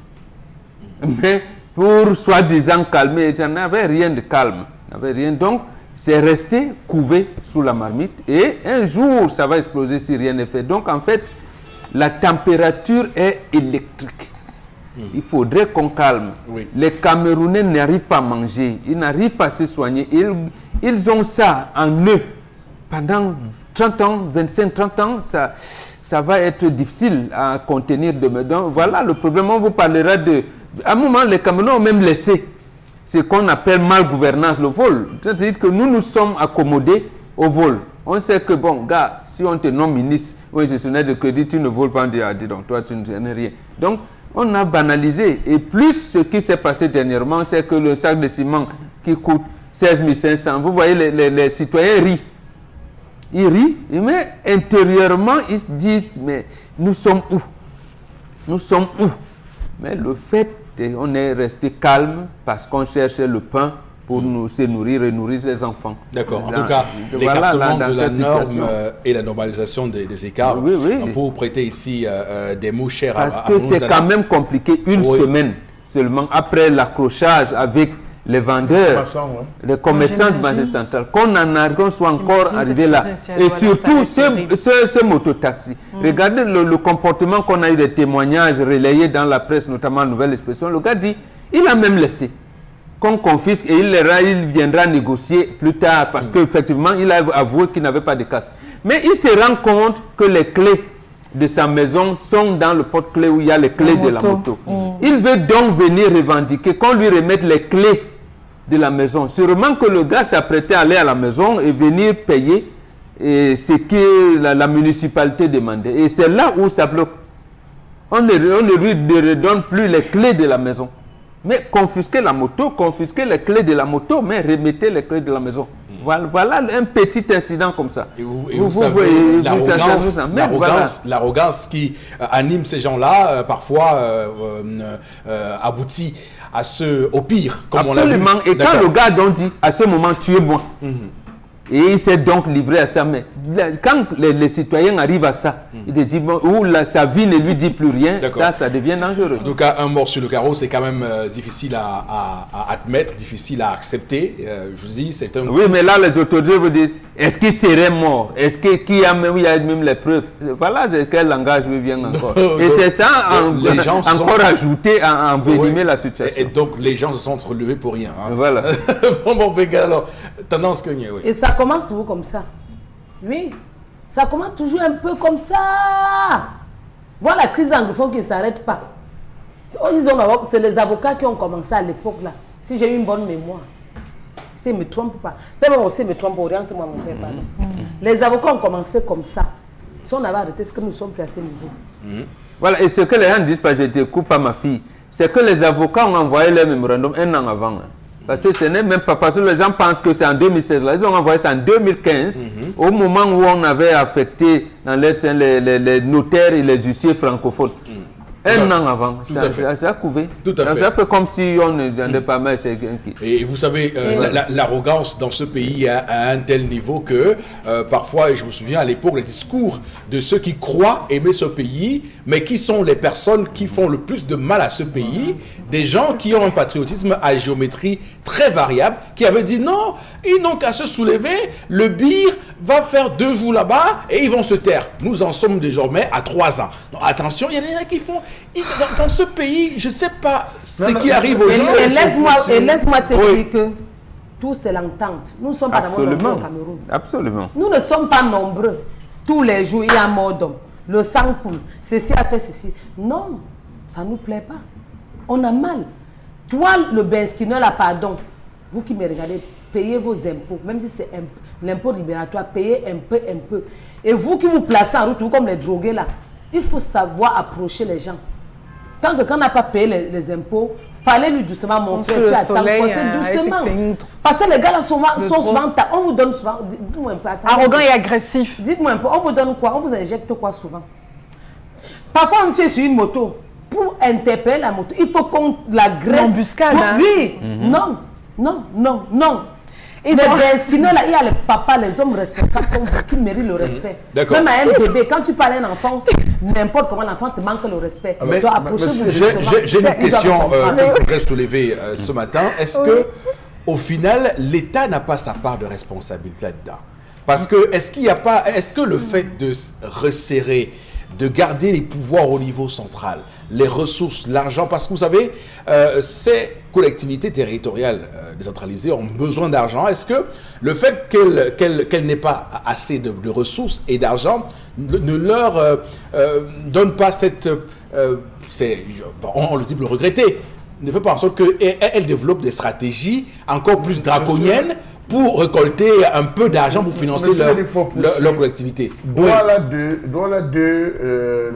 L'exécutif municipal de Douala 2 a mis sur pied une bonne stratégie pour permettre à tous les Bensikineurs de cette collectivité de s'acquitter de leurs droits, à tous les Bensikineurs de s'acquitter de leurs droits. C'est 100 francs, les cotisations de 100 francs. Oui. Vous cotisez 100 francs, ils ont calculé sur une période là, vous pouvez tous épongé, vous cotisez 100 francs, monsieur Fopoussi, par jour. Alors, vous voyez des motos qui se sont habitués à cotiser les 100 francs. Ils savent que je dois acheter. On remet au président parce que toutes les différentes stations maintenant des regroupements de Bensikina, et c'est le président qui récupère, qui collecte avec les noms, il va déposer les sommes. Voilà comment ça fonctionne, monsieur Eric Fopoussi. Je vais vous dire que le Bensikin est le corps le plus complet. Souffrez que je vous le dise. Le Bensikin est comme l'armée. C'est le corps le plus complet. À l'intérieur, vous retrouvez des gars qu'on a compressés. À l'intérieur, vous retrouvez des gars les déçus de la vie. Ceux qui ont tout essayé, ça n'a pas marché. À l'intérieur, vous retrouvez les gars, les chercheurs d'emploi, qui sont fatigués de chercher l'emploi. À l'intérieur, vous retrouvez les compressés, les gars qu'on a virés de différentes structures. À l'intérieur, vous retrouvez des retraités. Parmi les Bensikins, vous retrouvez les retraités. À l'intérieur, vous retrouvez les anciens soldats qui ont, toi pas à gauche, toi pas à droite, ça n'a pas donné. Le gars arrête la moto, il est dehors. Monsieur Fopoussi, c'est un corps. Alors, est-ce que c'est un métier, le Bensikin? Il faudrait aussi qu'on réponde à cette question. Quelle est la définition, quel est le statut du Bensikin au Cameroun? Est-ce que c'est un métier? Alors, moi, j'aimerais le financement de ces collectivités territoriales décentralisées. Moi, j'ai dit clairement, M. Fopoussi Negou, c'est l'État du Cameroun qui provoque ces populations. Le transfert des compétences, des ressources aux communes et communautés urbaines n'atteint pas 3% du budget. N'atteint pas 3% du budget. On parlait seulement la première période où ce calcul avait été fait, c'était de 2015, je pense. Oui, de 2015. Oui, à 2018. Où le budget du Cameroun s'élevait à plus de 20 000 milliards de francs. Et on n'a transféré que 588 milliards, donc moins de 3%. Tout à fait. Alors que dans le pays, comme le Ghana ou d'autres pays, on peut dire, par exemple, que c'est 30% de la TVA. Parce qu'on connaît le nombre de communes. Même si nous, on est contre les communautés urbaines, au moins la loi aujourd'hui reconnaît que les communautés urbaines doivent exister. Mais qu'on dise 30% de la TVA, on répartit entre les 360 communes et les 10 ou 12 communautés urbaines qui existent. Mais vous vous rendez compte que l'État ne surveille même pas les centimes additionnels pour les cas des grandes agglomérations. L'argent arrive, même les centimes additionnels que la communauté urbaine doit répartir, ne le fait pas. Voilà. On ne le fait pas. Donc, en fait, c'est une provocation parce que c'est le transfert des pouvoirs. La décentralisation ne veut dire autre chose que le transfert de pouvoir. Lesquels pouvoirs donnent l'argent? Donne l'argent, absolument. C'est-à-dire que la municipalité a même la possibilité de faire ce qu'on appelle l'impôt local. L'impôt local, nous sommes à Douala. Douala 3, Douala 4 et tout. Vous vous rendez compte, par exemple, qu'on le disait dernièrement, que le lycée bilingue de génie militaire, ils sont dans la pollution a atteint un niveau terrible. Le lycée d'Oya, quelquefois, on chasse les élèves. La municipalité peut mettre une taxe, par exemple, pour la protection de l'environnement, pour n'importe quelle taxe qu'on va juger nécessaire. Donc, on ne leur donne pas cette possibilité-là de le faire. Mais maintenant, l'argent qui vient du pouvoir central vient à dose homéopathique et ainsi de suite. En tout cas, les problèmes sont toujours aussi nombreux pour ces communes-là. Alors, on va dire que le préfet du Fundi, Jean-Claude Silla, donc, il décide de suspendre la police municipale. Bon, Bengan, mais ça vous pose pas de problème quand même, là non, c'est une mesure urgente, c'est une mesure administrative. Non, c'est bien là maintenant. Pour le cas précis, c'est bien, mais le préfet ne dit pas qu'il va résoudre le problème. En fait, le préfet évite les affrontements. Nous sommes quand même à la capitale. Et le préfet de Fundi, il fait partie des corps constitués de l'État. Donc il s'est dit, si ça commence chez moi, je vais faire comment? Donc il a dit, calmons, ça va avant de voir. Non, mais les communes ont besoin de leur police municipale. N'oublions pas que la police municipale, c'est une institution de la commune. Le préfet a constaté ce que Charles Amel a dit tout à l'heure. Ce qui les avait échappé avant. Mais la commune, oui, mais elle n'a pas formé la police municipale. Voilà. Donc on les a pris, on les a pas formés. C'est ça le véritable problème. Le préfet Tila va dire aux communaux que non, nous-mêmes nous quand même que les gars là ne sont pas formés. En 2 semaines, le pire peut arriver. Donc voilà, moi essayons de voir, profitons pour vous former. Mais s'il ne le dit pas, parce que vous voulez seulement mettre la peinture ou le chaud, bon. On reviendra à la case départ. Parce que pour gérer, comme Chalamel a dit, tout ce corps et toutes ces personnes qui sont frustrées également, il faut être formé. Et il faut même avoir le tempérament. Et je crois de que la communauté urbaine, ils sont une centaine qui sont justement sortis d'une formation accélérée et tout. 157. Précisément 157 hommes et femmes. Si vous les considérez dans la ville de Douala, ils sont en kaki, des chapeaux, bref, ils ont une tenue et avec l'inscription. Donc, c'est déjà un pas. Maintenant, comment vont-ils se comporter après leur formation sur le terrain? Le sens de ma question, hein, parce qu'apparemment vous pensez, je suis en train de vouloir le préfet, la tutelle de ces collectivités, ça c'est vrai, mais je dis ceci. Est-ce que ces policiers municipaux, appelons-les comme ça, agissent de leur fait? Ils ont un patron. Non, ils ont un patron qui leur demande de brutalité. N'oubliez pas qu'il y a une enquête qui a eu cours à l'immédiat. Dès que cela a déclenché, on a essayé d'écouter les différentes parties. Les gens sont descendus. Donc je crois que cette mesure part de cette assise qu'ils ont fait, on établit certaines responsabilités. Et de ces responsabilités, certainement, il a découlé que c'était les policiers, c'est la police municipale qui avait tort. Les hommes il y a une réunion entre les acteurs. Tout à fait. Non, ce n'est pas une décision hasardeuse qu'a pris le sous-préfet. Le préfet. Le préfet. Je garde toujours ma question. Non, il aurait pu suspendre la fonction des maires. Des maires. Voilà, pourquoi pas? Non, du tout. Ça commence par là. Donc c'est vrai quand même qu'il avait bloqué l'élection de Yoko Onana à l'époque, en piétinant la loi, parce que le coordinateur des activités de RDPC dans le food ne voulait pas, mais il a dit voilà. Oui. On va attendre aussi qu'on suspende un jour la police nationale du Cameroun. Je peux bien comprendre aussi, parce que ma question, il faut qu'on... Non,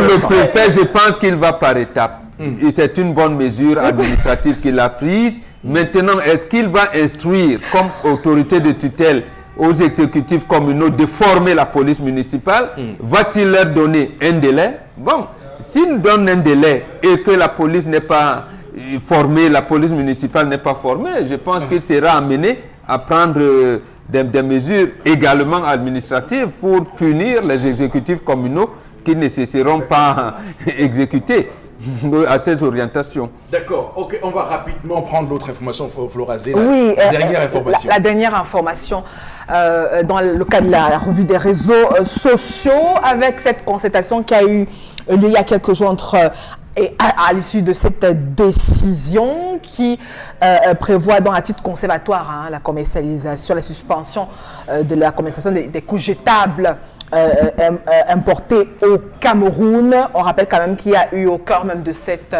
réunion le ministre du Commerce, on a eu les représentants de l'ANOR, du laboratoire même national d'analyse et expertise médicale. On a également eu certains importateurs, exportateurs justement des couches jetables. Selon l'ANOR quand même, il y a des analyses qui ont été faites. Les couches importées seraient nocives pour la santé et des enfants. La Ligue même des consommateurs, Cameroun des consommateurs, exhorte les mamans même à ne plus utiliser ces couches et à revenir peut-être au Made in Cameroun, donc à utiliser les couches jetables qui sont produites au Cameroun. Voilà donc où on en est. En tout cas, la situation elle est provisoire et sur le marché, il faut pousser. Donc les étals sont, enfin, on ne retrouve plus beaucoup ces couches jetables dans les marchés. Donc certains commerçants estiment, ne veulent pas justement subir les représailles liées à cette interruption ou alors à cette interdiction conservatoire. Donc surtout sur les réseaux sociaux aussi, les internautes se plaignent parce qu'on se rappelle qu'en 2016, avec l'interdiction des whisky en sachet, donc les internautes, les Camerounais sont ne sont pas très confiants. Est-ce que cette note ira jusqu'au bout? En tout cas, on l'observe tout simplement. Mais on rappelle quand même que dans les ménages, à 80%, les mamans utilisent encore les couches jetables. Ok, merci beaucoup. On va tout de suite basculer au plateau B avec Constylamine. Constylamine qui va nous retrouver dans un court instant. Madame, monsieur, avec qui on va parler du Vombio Oméga 3. Constylamine, bonjour et bienvenue. Oui, bonjour Eric, bonjour à tous les téléspectateurs, bonjour à tous les clients du concept Salaka. Nous allons parler ce matin du Vombio Oméga 3 et de la lotion Vombio, la lotion des diabétiques. Et ce matin, nous allons porter notre communication sur le prix et les modalités de livraison. Je commencerai directement par le prix de votre complément alimentaire qui est désormais à 6 000 francs. Votre Von Bio Oméga 3 est donc désormais commercialisé du côté du magasin 1001 tapis au prix de 6 000 francs pour une boîte de 30 gélules, et c'est une gélule par jour pendant le repas. Alors revenons rapidement sur les modalités de livraison. Pour ceux qui ont besoin d'avoir le Von Bio Oméga 3, quel que soit où vous êtes, il vous suffira tout simplement de nous appeler à nos numéros de téléphone que vous connaissez déjà, et pour ceux qui ne les ont pas encore, les numéros s'affichent à l'instant au bas de l'écran. Vous passez votre commande, vous donnez votre quantité, vous donnez où vous êtes localisé, et nous nous chargerons bien entendu de vous livrer votre Von Bio Oméga 3 qui, je rappelle, est vendu au prix de 6 000 francs du côté bien sûr du magasin 1001 tapis. À côté bien sûr du Von Bio Oméga 3, vous avez également cette lotion des diabétiques. C'est un lait de toilette pour les diabétiques. C'est bel et bien Von Bio Lotion qui est également vendu au prix de 6 000 francs du côté bien sûr du magasin 1001 tapis. Les modalités de livraison sont les mêmes. Vous appelez tout simplement à nos numéros de téléphone, vous passez votre commande et nous nous chargerons de vous faire livrer votre complément alimentaire ou alors votre lait des diabétiques, notamment un lait de toilette. Voilà donc pour ce qui est de la communication de ce matin sur le Von Bio Oméga 3 et bel et bien la lotion des diabétiques qui est vendue au magasin 1001 tapis qui est situé à Douala, c'est à Aqua, en face du Palais d'Ika, à l'entrée de la rue Mermoz. Merci et rendez-vous au magasin 1001 tapis. Voilà, mesdames, messieurs, merci infiniment à vous de nous rejoindre sur Equinox Télévision. Avant de passer à interpellation, information importante, Equinox Télévision qui change de fréquence et passe en haute définition, en mode HD. Donc, on change de fréquence. C'est déjà fait. Ce changement de fréquence a été déjà fait.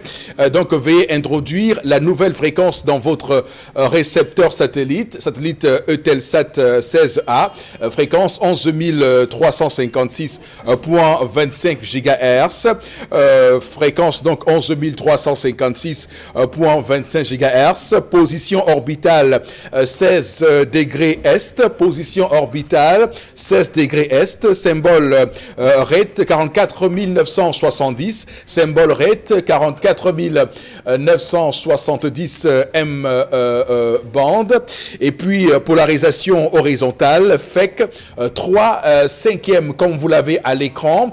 Et pour ceux qui souhaitent avoir plus d'informations, merci de contacter le service technique au 237 242 64 29 81. Donc pour évidemment avoir toutes les informations relatives à ce changement de fréquence d'Equinox Télévision pour avoir donc les images en haute définition HD. C'est déjà possible dès maintenant. Vous pouvez le faire maintenant. Vous pouvez faire le changement de fréquence tout de suite et maintenant pour avoir un confort évidemment plus dans les standards de ce qu'Equinox Télévision vous offre désormais depuis quelques temps. Equinox qui est passé en haute définition et qui a changé de fréquence. On vous a donné à l'instant les données qu'il faut changer, donc la fréquence notamment.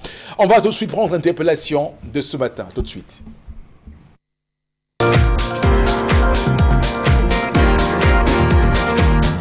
Pour moi, je pense que pour que ce pays doit être développé, il faudrait que l'État puisse au moins faire confiance à la jeunesse. C'est-à-dire, nous les jeunes, on a des projets, mais on n'a pas des moyens pour aboutir à nos projets. Si l'État pouvait nous subventionner par rapport à nos projets, je pense que ce pays devrait se développer. Réellement parlant, il faut que l'État puisse écouter les jeunes, puisse subventionner les jeunes, même dans l'agriculture, dans l'élevage, etc. Il y a beaucoup de projets. Les jeunes ont beaucoup de projets. Un jeune peut avoir un projet, il présente à l'État. L'État aussi l'aide à étudier le projet et lui donner même des idées pour que ce projet puisse aboutir. Si l'État voit que ce projet... Mais aujourd'hui, ce n'est pas ce qui se passe. Au contraire, il y a des projets. Si vous comprenez qu'il y a un jeune qui a réalisé telle chose, parce qu'il a une personne placée qui peut peut-être prendre son dossier et placer pour qu'il puisse réaliser. Mais les pauvres, la jeunesse, la pauvre jeunesse ne peut pas réaliser un projet même s'il va montrer à l'État. On va demander que tu es le fils de qui est ton parrain? Toutes ces choses-là. C'est ça. La jeunesse est vraiment abandonnée à lui-même.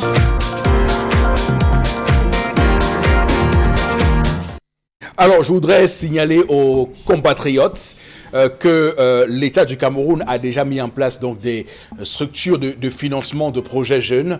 On peut citer par exemple le plus récent, c'est le plan spécial triennal jeune, mais avant ça, le PAGERU, le PIACI et tout ce qu'on peut évidemment rentrer comme projet de financement de ces jeunes. Mais sauf que on peut interroger les personnes, le profil des personnes choisies pour ces projets-là, et c'est là tout le débat. Bon, Robingan, votre réaction?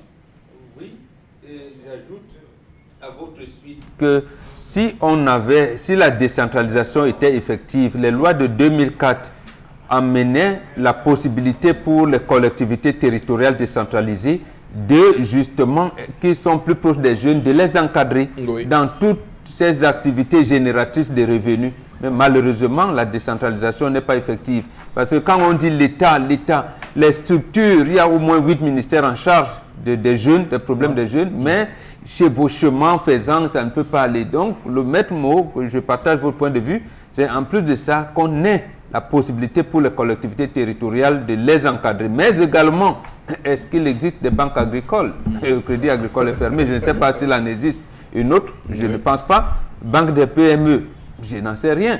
Mais bon, peut-être que si ces banques existaient, si la mairie de la localité valide vos projets, peut vous aider d'abord à créer un compte bancaire et à vous encadrer sur le terrain. Je pense que ça irait mieux. Là, ce serait un encadrement de l'État beaucoup plus efficace encore. En tout cas, le compatriote évoque aussi la possibilité d'accompagner ces jeunes. Mais on a remarqué que parfois, lorsqu'un jeune vient avec un projet, c'est le fonctionnaire traitant qui parfois vous vole votre projet. Oui, vole le projet, malheureusement. Tout à fait. Parce que justement, le jeune ne peut pas aller breveter son projet. D'abord, il n'a pas de moyens et ne connaît pas les procédures. Donc, ce sont des dérives, donc, auxquelles des réponses doivent être apportées.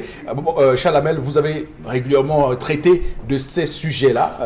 Quel est votre commentaire? Vraiment, vous synthétisez, je vous en prie, en 30 secondes. Monsieur Eric Fopossi, quand j'ai écouté ce compatriote poser, je riais, vraiment, je riais. Vous pouvez avoir toute la bonne volonté du monde, mais lorsque vous avez affaire à des individus qui sont foncièrement cupides, foncièrement, on va dire, méchants, vous ne pouvez qu'avoir vos larmes pour pleurer. Pourquoi je dis cupide? Lorsque vous arrivez avec un projet, on vous dit vraiment le projet si est bon, mais il faudrait que vous réaménagiez, il a été mal conçu, mal fait. Il faudrait qu'on essaie de refaire votre projet. Pour refaire votre projet, il vous faut temps.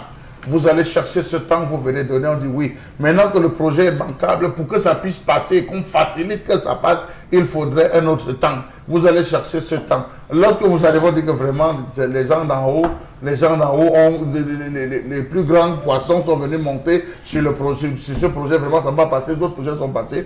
Vous partez avec la queue entre les fesses, permettez-moi de parler clairement, très en colère, pour après apprendre et vous rendre compte que celui-même qui travaille avec vous sur le projet, c'est celui-là qui s'est arrangé ce projet et ce projet est en train d'être implémenté. Si par la suite on ne vous appelle même de venir travailler sur votre projet, non comme étant concepteur ou coordinateur, mais beaucoup plus comme étant employé. Donc vous payez pour qu'on vous vole votre projet. D'accord.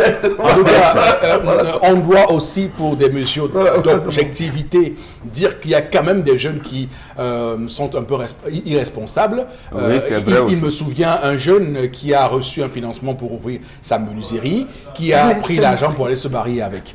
Donc, c'est aussi cette dérive. Ça existe aussi. Ça existe aussi. Oui, ça existe aussi. Oui. Ce que vous oubliez, c'est qu'on ne vous donne pas d'argent si vous n'avez pas quelqu'un qui va vous avaliser. Si vous n'avez pas un parrain qui est susceptible de répondre, justement, que vous allez rembourser en cas. Donc, qui était le parrain? Allez interroger qui était justement le parrain. Ça veut donc dire que c'est la politique de réseau. Voilà, c'est ce que je voulais dire. À dénoncer comme vous, monsieur Donc, on va dénoncer ça sur ce plateau. Donc, ces personnes qui profitent donc d'ailleurs de ce que prévoit l'État pour faire main basse sur ces ressources-là. On va tout de suite retrouver Constilamine, avec qui on parle de la poêle Red Copper et des super gants. Constilamine, c'est à vous. Bien entendu, Eric, nous allons tout de suite parler de la poêle Red Copper, tout en restant dans la particularité de cette poêle Red Copper et de la paire de gants super gants. Nous allons commencer tout d'abord par la poêle que voici. C'est une poêle révolutionnaire. Elle est spacieuse, elle est stylée, elle est nyanga. bien entendu, c'est une poêle qui ne colle pas et on n'a pas besoin d'utiliser assez d'huile pour réaliser c'est-à-dire des fritures, que ce soit pour faire frire le poisson, le macabo, le plantain ou alors pour réaliser des crêpes. On n'a pas besoin d'utiliser assez d'huile. On peut également faire des omelettes sans toutefois utiliser une seule goutte d'huile avec cette poêle Red Copper que vous retrouverez bien entendu du côté du magasin 1001 tapis. Elle est arrosée de plusieurs années de garantie. Elle est neuve, elle est stylée, elle est nyanga et je vous conseille massivement de l'avoir à la maison. Et surtout, en cette journée c'est-à-dire de la Saint-Valentin, c'est donc l'occasion plus que jamais aux téléspectateurs de l'acheter, que ce soit pour offrir à maman, pour offrir bien entendu à sa bien-aimée ou alors à des amis. C'est donc un cadeau pas comme les autres. Je vous conseille tout simplement d'acheter la poêle Red Copper. À côté, bien sûr, de la poêle Red Copper, on a également ces gants de cuisine. Oui, ce sont des gants de cuisine faits à base de silicone. Oui, c'est des gants qui vous permettent, bien entendu, d'être à l'abri des brûlures. C'est des gants qui sécurisent nos doigts. C'est des gants qui modernisent notre cuisine. Vous les avez également du côté du magasin 1001 tapis, qui est donc le point de vente du concept Salaka. Et ce magasin est situé en face du Palais d'Ika, à l'entrée de la rue Mermoz. Alors, chers téléspectateurs, vous êtes à l'extrême nord, vous êtes à Yaoundé, à Garoua, au Sénégal, au Gabon et même en Europe. Commandez dès à présent à nos numéros de téléphone et entrez en possession de la poêle Red Copper que voici et bien entendu de vos gants de cuisine, bien entendu qui sont vendus. L'ensemble de ces deux éléments de cuisine vous sont vendus à 16 500 francs du côté du magasin 1001 tapis ou alors à travers nos numéros de téléphone pour ceux qui sont hors de la ville de Douala. Merci beaucoup et surtout, bonne fête des amoureux à tous les téléspectateurs de l'émission 10-12 le Zénith. Vous allez surtout peut-être vous attirer les foudres de l'équipe parce qu'on va vous dire que cette émission est éminemment anti-Saint-Valentin. En tout cas, on a encore Flora Zétanance qui joue encore la colonne, la cinquième colonne pour évidemment permettre à tous ceux qui sont dans cette célébration aujourd'hui de bien se mouvoir. Madame, Monsieur, on va donc sortir définitivement de ce programme avec quelques messages. On n'a pas beaucoup de temps, mais vraiment quelques messages pour essayer de contenter quelques-uns d'entre vous, Madame, Messieurs. Allez-y, Flora Zé, nous sommes à vous. Oui, c'est... voilà. Chubal Jérémy réagit, hein. Il nous dit vraiment, la police municipale, ces personnes, hein, ces messieurs sortent les muscles et ils se trompent en tout cas en opérant ainsi. Autre réaction ce matin, la décision du préfet, il nous dit, est tout simplement politique dans l'optique d'apaiser les populations. Dans quelques jours, ils seront encore en route à faire la même chose. C'est une décision administrative, pas politique. Donc attention. Il a lu pas. Alors, on va rapidement, Madame, Messieurs, je ne sais pas, bon, lisons un dernier. Un dernier. Vraiment, bon, vraiment. Jefferson, voilà. Jefferson à Deido pense que les couches jetables, les couches importées soient moins meilleures que celles fabriquées au Cameroun. Nous connaissons tous notre pays. C'est justement une politique pour favoriser les ventes des couches jetables. Merci beaucoup à vous, Madame, Messieurs. Rendez-vous demain lorsqu'il sera 10h. D'ici là, que Dieu bénisse le Cameroun.